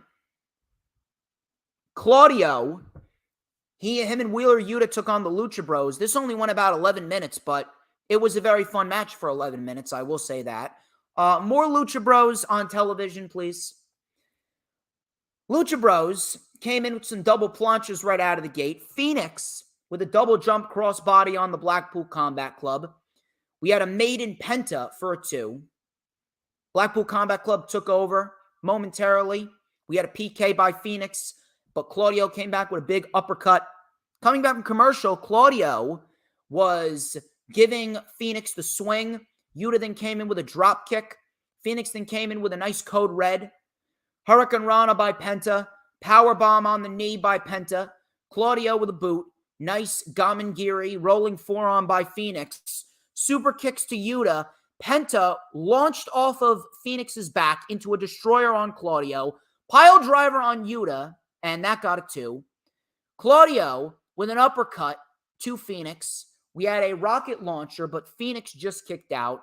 Tag to Penta. Ref didn't see the tag. The Bucks caused a distraction. We had a fear factor on Yuta, and the Lucha Bros retained the championships as we expected them to. One thing I really want is I really want Ring of Honor to start gaining momentum into the next pay-per-view. Because we need a pay-per-view announced. Because we can't just keep on having Ring of Honor go willy-nilly with no pay-per-view and just put out content for no reason with no rhyme or reason in it. When a pay-per-view is approaching, Ring of Honor builds towards it nicely. They built towards it nicely during Supercard of Honor season. We need a pay-per-view being built towards for Ring of Honor. I don't know when Death Before Dishonor is, but I would like to see Death Before Dishonor get some build going into probably the summertime, and we need Ring of Honor television to get some solid storylines going into Ring of Honor Death Before Dishonor. Other than that, Lucha Bros clearly were going to retain. Young Bucks, I was right, caused a distraction. Afterwards, Moxley came out. The Bucks mocked him, and Moxley took the mic and say, "You laugh while you still can. FaceTime your family while you are still recognizable, because you will be plastered all over the Vegas pavement. If you think BCC has gone too far, you haven't seen anything yet." Again, not a bad show, but they've pretty much done everything. However, the show on Sunday looks great. And I can't wait for it. SmackDown, I wish I could say, was a decent show, but it wasn't. We're kind of a lackluster week for wrestling. Kind of a lackluster week going into a big weekend. Now, while AEW wasn't bad, it was kind of on the lackluster side. Listen, I'm not just gonna show you. It was a little lackluster. It really wasn't up to par with what we know it can be. SmackDown. Listen, we got some decent wrestling on SmackDown, but man, I really can't sit here and tell you that SmackDown has been anything intriguing. Really. Sheamus and Austin Theory, this was for the United States Championship. This match didn't make any sense because it was Bobby Lashley who pinned Austin Theory, not Sheamus. However, this was a very good match. That much I will say. This was a very good match. So I can't really complain there. It was a very good match. So Sheamus was hit with a back suplex on the apron. Coming back from commercial, Theory with a rolling blockbuster for a 2. Sheamus then mounted a comeback with an Irish curse backbreaker for a 2. Big power slam for a 2. Theory then with a torture rack bomb. Rolled through by Theory. Sheamus with a punt knee. Theory kicked out. Theory then got a chair, but Ridge Holland took it from him. Sheamus with 25 beats of the Baldwin. All of a sudden, Pretty Deadly, a yes boy, Pretty Deadly, they came out to attack the Brawling Brutes. Sheamus was distracted. Theory rolled up Sheamus for the 1-2-3 win with the tights, and Theory retains the title. Again, didn't make any sense. Didn't make any sense whatsoever. But it was a very good match. Both Theory and Sheamus worked very well together. I could have done without the interference from Pretty Deadly because I would like Austin Theory to look strong. He beat Cena clean. He beat Bronson Reed and Bobby Lashley clean. I don't really understand why he can't beat Sheamus clean. Either way, it is what it is. Theory wins, as he should. Very good match, and Theory right now continues to be one of the better individuals on WWE television. And if anything, I'm telling you, LA Knight is the guy. LA Knight is the guy to beat Austin Theory at SummerSlam. Book the fucking match. Roman had to sit down in the back with his cousins Jimmy and Jay. Jimmy wanted to leave. Roman said, sit down. Jimmy didn't sit down. Roman said, do something. You won't. Ain't nothing change. I whooped you back then. I'll whoop you now. You will respect me, and you're going to acknowledge me. There's no way that the Usos aren't going to cost Roman and Solo. It's coming. It is coming. Just watch. It's coming. Raquel Rodriguez and Shotzi versus Damage Control. Really nothing of note here. I don't know what the fuck happened in the ending here. Io went for a drop kick, and she hit Raquel, and Raquel rolled up Bailey, and Io just stood there. Io just fucking stood there. Stood there like a fucking idiot while Bailey got pinned. Stupid. Really, really, really fucking stupid. I don't know.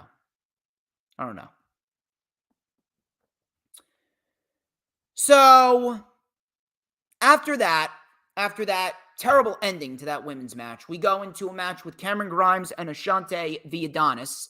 Cameron Grimes actually got a chance to showcase what he can do, which I appreciate, but at the end of the day, a 3-minute match ain't going to do anything. Grimes wins with the cave-in. I'm glad that he's continuing to win.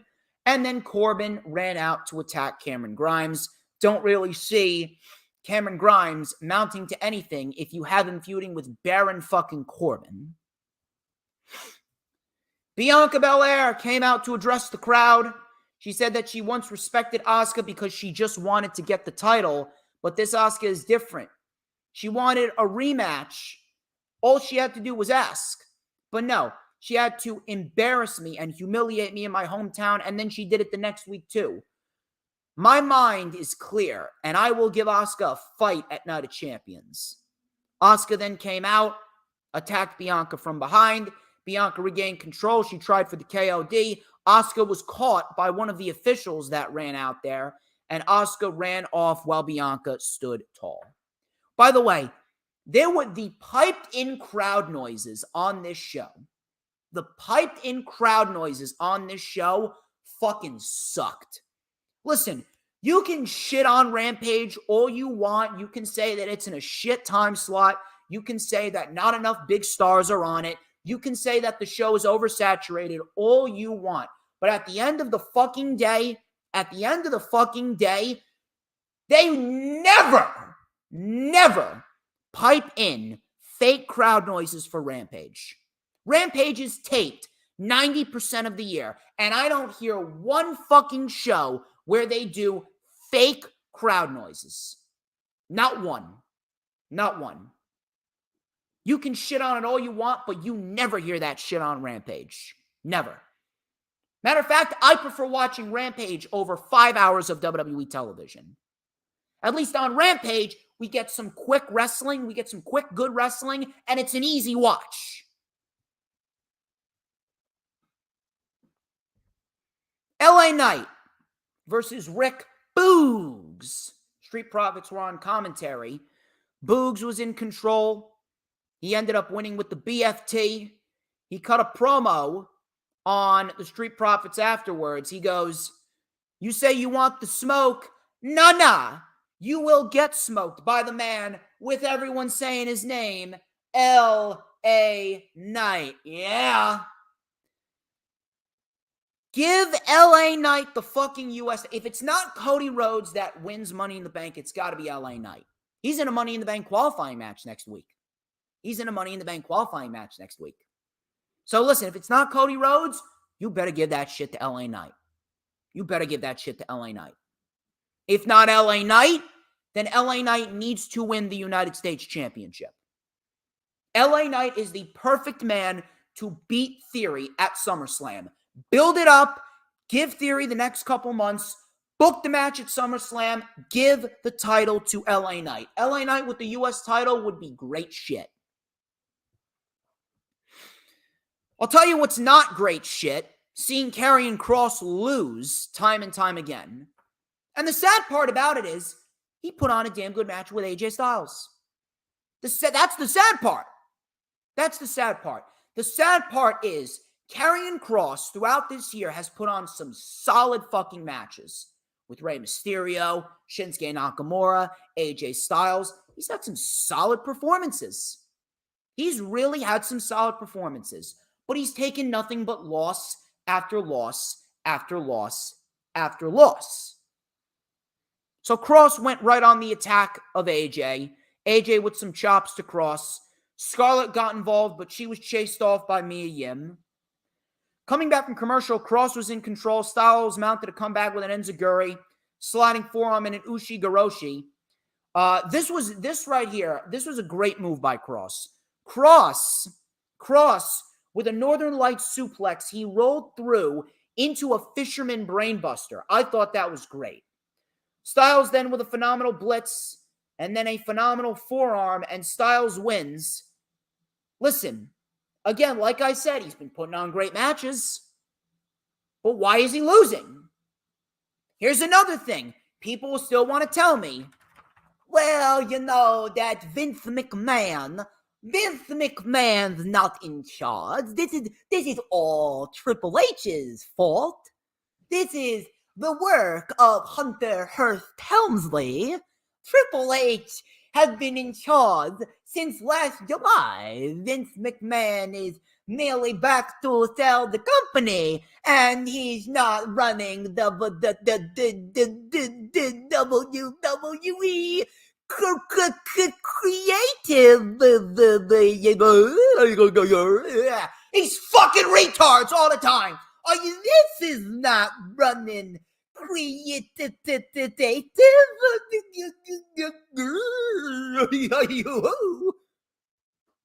How many fucking losses has Karrion? I think the only victory that Karrion Kross has was when he beat Rey Mysterio on SmackDown before the Elimination Chamber. He's lost the Andre the Giant Memorial Battle Royal. He lost to Nakamura. He lost to Styles. When can we start saying Kross is buried? And above all else, there's been no storyline for Kross. Look at where Kross was towards the end of 2022, feuding with Drew McIntyre versus where he is now. There's been no story. No story, no plans, no nothing. Karrion Kross is virtually done. If Kross manages to survive the budget cuts on July 1st, I would be dead shocked. I'd be surprised. I'd be dead surprised. No, I'm not okay, Hooligram. I got to deal with fucking retards on social media saying, Triple H is the one in charge. Fucking idiots with 14 missing teeth. Triple H is in charge. Yo. KO show. Roman Reigns and Solo Sikoa. If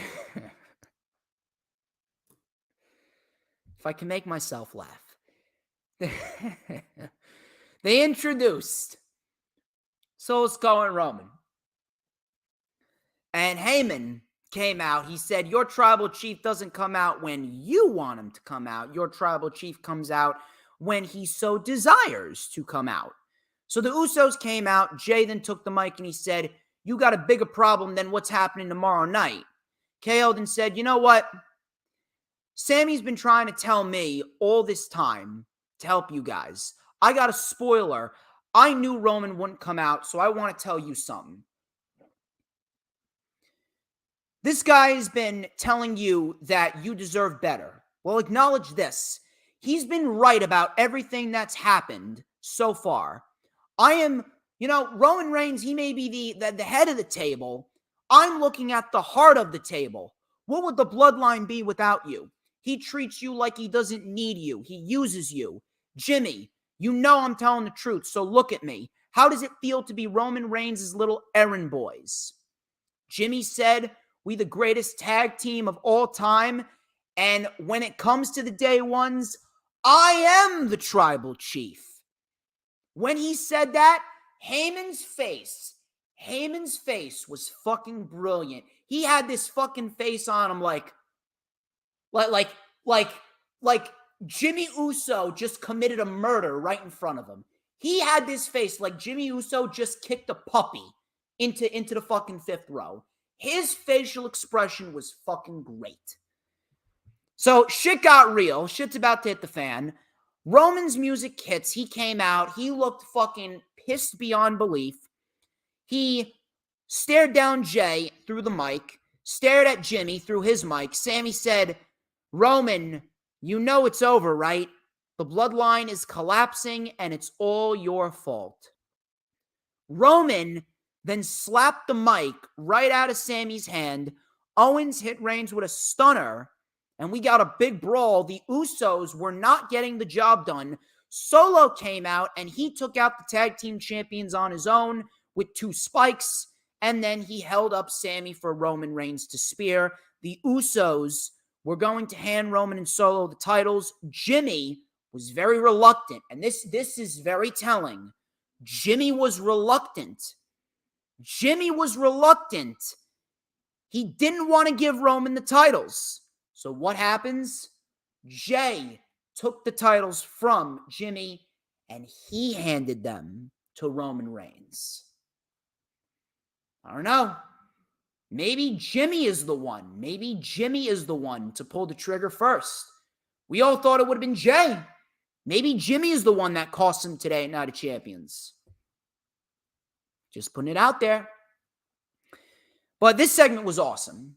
Best thing on SmackDown. Probably the most intriguing thing in wrestling all week.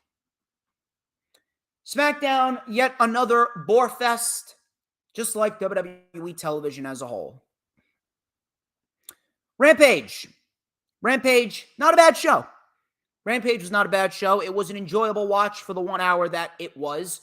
We did get some decent wrestling, and we got a couple more scenarios where they built towards the matches at Double or Nothing. We had La Facción Ingobernables versus Daddy Ass and the Acclaimed. Crowd really loved Daddy Ass. Drillistico, I really want to see more of Drillistico. I'm loving Drillistico. So Billy Gunn, Daddy Ass, came in for a bit, and he was lighting up La Facción Ingobernables. The Acclaimed were then slammed into the barricade. Coming back from commercial, Caster and Drillistico with with a double clothesline, tagged to Daddy Ass. He had a famouser on Preston Vance, but Jose, the assistant, put Vance's foot on the rope. Caster tried to take out Vance, slammed Vance to the mat, did Billy Gunn, and then Bowens hit Scissor Me Timbers. Scissor Me Timbers. Then we had Bowens super kicking Roosh. We had a diving code breaker by Dralistico, the arrival by Bowens, and then a mic drop by Caster for the 1-2-3 win. Decent little match right here. Afterwards, Bowens took the mic and he said that they've been running through the tag team division all month long. Let's do some gambling. He said, yeah, the house always wins, but never bet on black, because everyone loves the Acclaimed. Listen, I get it. I get what they're trying to do with that. I really do. I get it. But I really would not have done this match this early. I wouldn't have. I would have waited. I honestly would have waited to do this match on the debut episode of Collision. If you're going to build up Collision to be something, you already got Miro. Miro is going to be at Collision. I would do Miro and Cassidy. Then I would do Daddy Ass and the Acclaimed versus the House of Black. And then you got the return of CM Punk. That's what I would do. Now, granted, the House of Black versus Daddy Ass and the Acclaimed, it's pay-per-view worthy. It gets the House of Black on pay-per-view. And the House of Black is being booked very strongly. I appreciate that. But do we really need this match on the show? No. The show's already stacked. This should have been saved for AEW Collision. But the show is not overloaded. We got one pre-show match, which I'm happy about. One pre-show match. And we got 9 main card matches. Fine. Same format as Revolution. Do the same thing that you did at Revolution. Give all the matches ample amount of time. Ethan Page and the Guns, they took on 3 jobbers. They actually looked very nice here. I actually want to see more of Ethan Page and the Guns. So Ethan Page then said, this is what a real trio looks like. And they damaged Isaiah Cassidy's trachea, so he will not be competing. The Hardys then came out. Jeff said, your egos will be deleted courtesy of us. Matt said that fear is only a 4-letter word.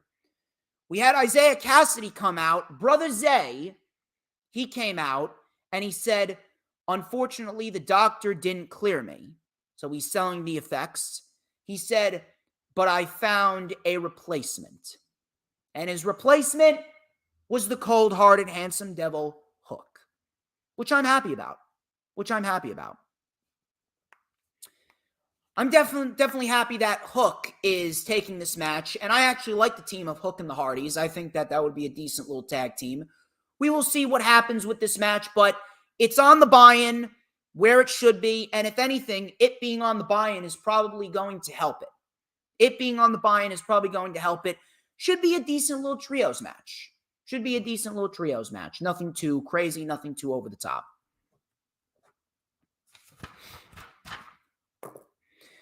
Nyla Rose and Marina Shafir. To answer your question, Mark Quinn is injured. He's been out. Nyla Rose and Marina Shafir versus Shida and Britt Baker. Let me tell you something. Whenever Marina Shafir wrestles, I am sure that so many people are trying to prevent themselves from falling asleep. However, I will say this. This match was not embarrassing. This was not an embarrassing match. And I guess that's the best that we could ask for when it comes to a Marina Shafir match. She didn't embarrass herself, so I can't really overly complain about this. And I'm glad that she didn't embarrass herself. I'm glad. So Shida was in control. Shida suplexed Shafir into Nyla, which actually looked very nice. Nyla then came back with a chokehold over the ropes. Coming back from commercial, we had Baker being isolated. Shida got the tag. Some big forearms to Shafir. Big right hand. Diving missile dropkick for a 2. We had a tag to Baker.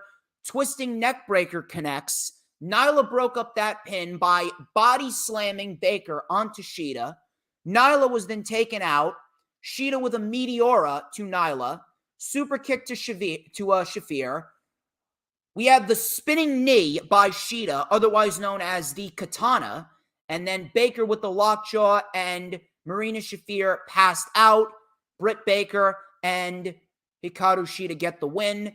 In the back, the Outcasts were shown attacking Jamie Hayter. And I'm assuming that we're going to get one hell of a match between Toni Storm and Jamie Hayter. Should be good. Should be very good.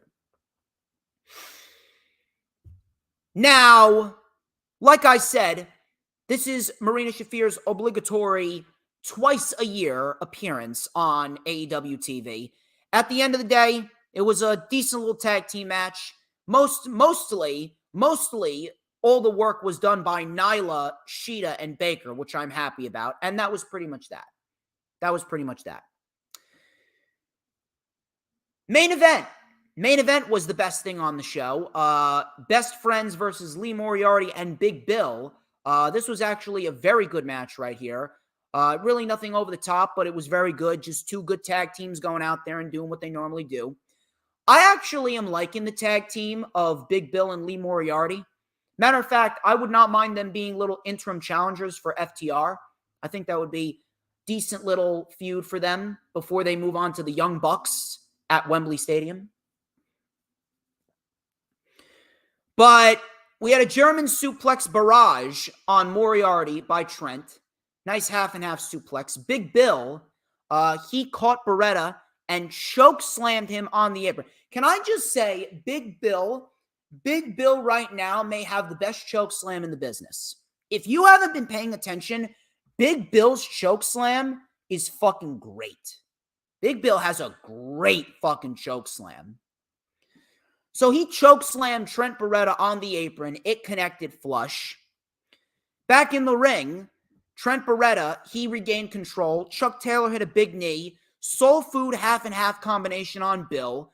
Big Bill with a very nice, Big Bill, very nice boss man slam. Modified spinning slam. Taylor then saved the match. Moriarty was sent headfirst into Big Bill's nuts. The Best Friends then with a double superplex on Big Bill. Cover and Big Bill kicked out. Moriarty with a boot to Beretta. Pile driver to Moriarty by Chuck. And then Chuck Taylor was then hit with a big choke slam by Big Bill, and the Firm won it clean. And you know what? I'm happy about that. I'm very, very happy about that. I want to see more. So this was actually a very good tag team match. Would not mind seeing the Firm take on FTR. Afterwards, we got a big brawl with all of the competitors in the Blackjack Battle Royale. Typical shit that we see for a build for a Battle Royale. But I am happy that they've made it a little more unpredictable, and I could absolutely see Jay White winning it. If they want to give it to Jay White, I would not mind seeing Jay White win it. He's actually the only guy that I could actually see winning it, minus Cassidy. Would not mind seeing Jay White win it. But, I do think Cassidy's going to retain. We got a decent little Rampage, really nothing too crazy. At least we got somewhat of a decent show on a Friday night, and we didn't just have SmackDown to hang our hat on. We could hang our hat on a decent little wrestling episode of Rampage. Ladies and gentlemen, that wraps up this edition of the Lightning Flash Update. We clocked in with plenty of time to spare before Night of Champions. Great morning stream here for the Lightning Flash Update. I would like to thank each and every single one of you for tuning into the show. Do not forget to like, comment, subscribe. Be there tomorrow at 2 p.m. Eastern Time. You got to get your ass up, Hooligrim, because Hooligrim is going to be my guest on the Rewind for WWE Night of Champions tomorrow at 2 p.m. And then on Monday at 2 p.m., we're going to see the Rewind for AEW Double or Nothing with Robert of Philly Sports Talk Podcast. It's going to be a great weekend. It's going to be good. Yeah, exactly. You already know. Lisa's saying it early. I'm DJ Storms. This has been the LFU. Everyone needs to acknowledge me because at the end of the day, Roman Reigns, he ain't got nothing on me. Ladies and gentlemen, who runs the IWC? I want to see it. Lisa said it. Everybody's got to say it now. Every single individual has got to say it because it is super, super, super vital. Who runs the IWC? Oh, tell ya! Who runs the IWC? Who but DJ motherfucking Storms? And don't you forget it. Cause we want retribution. Oh yeah, we want retribution. Oh yeah, we want retribution.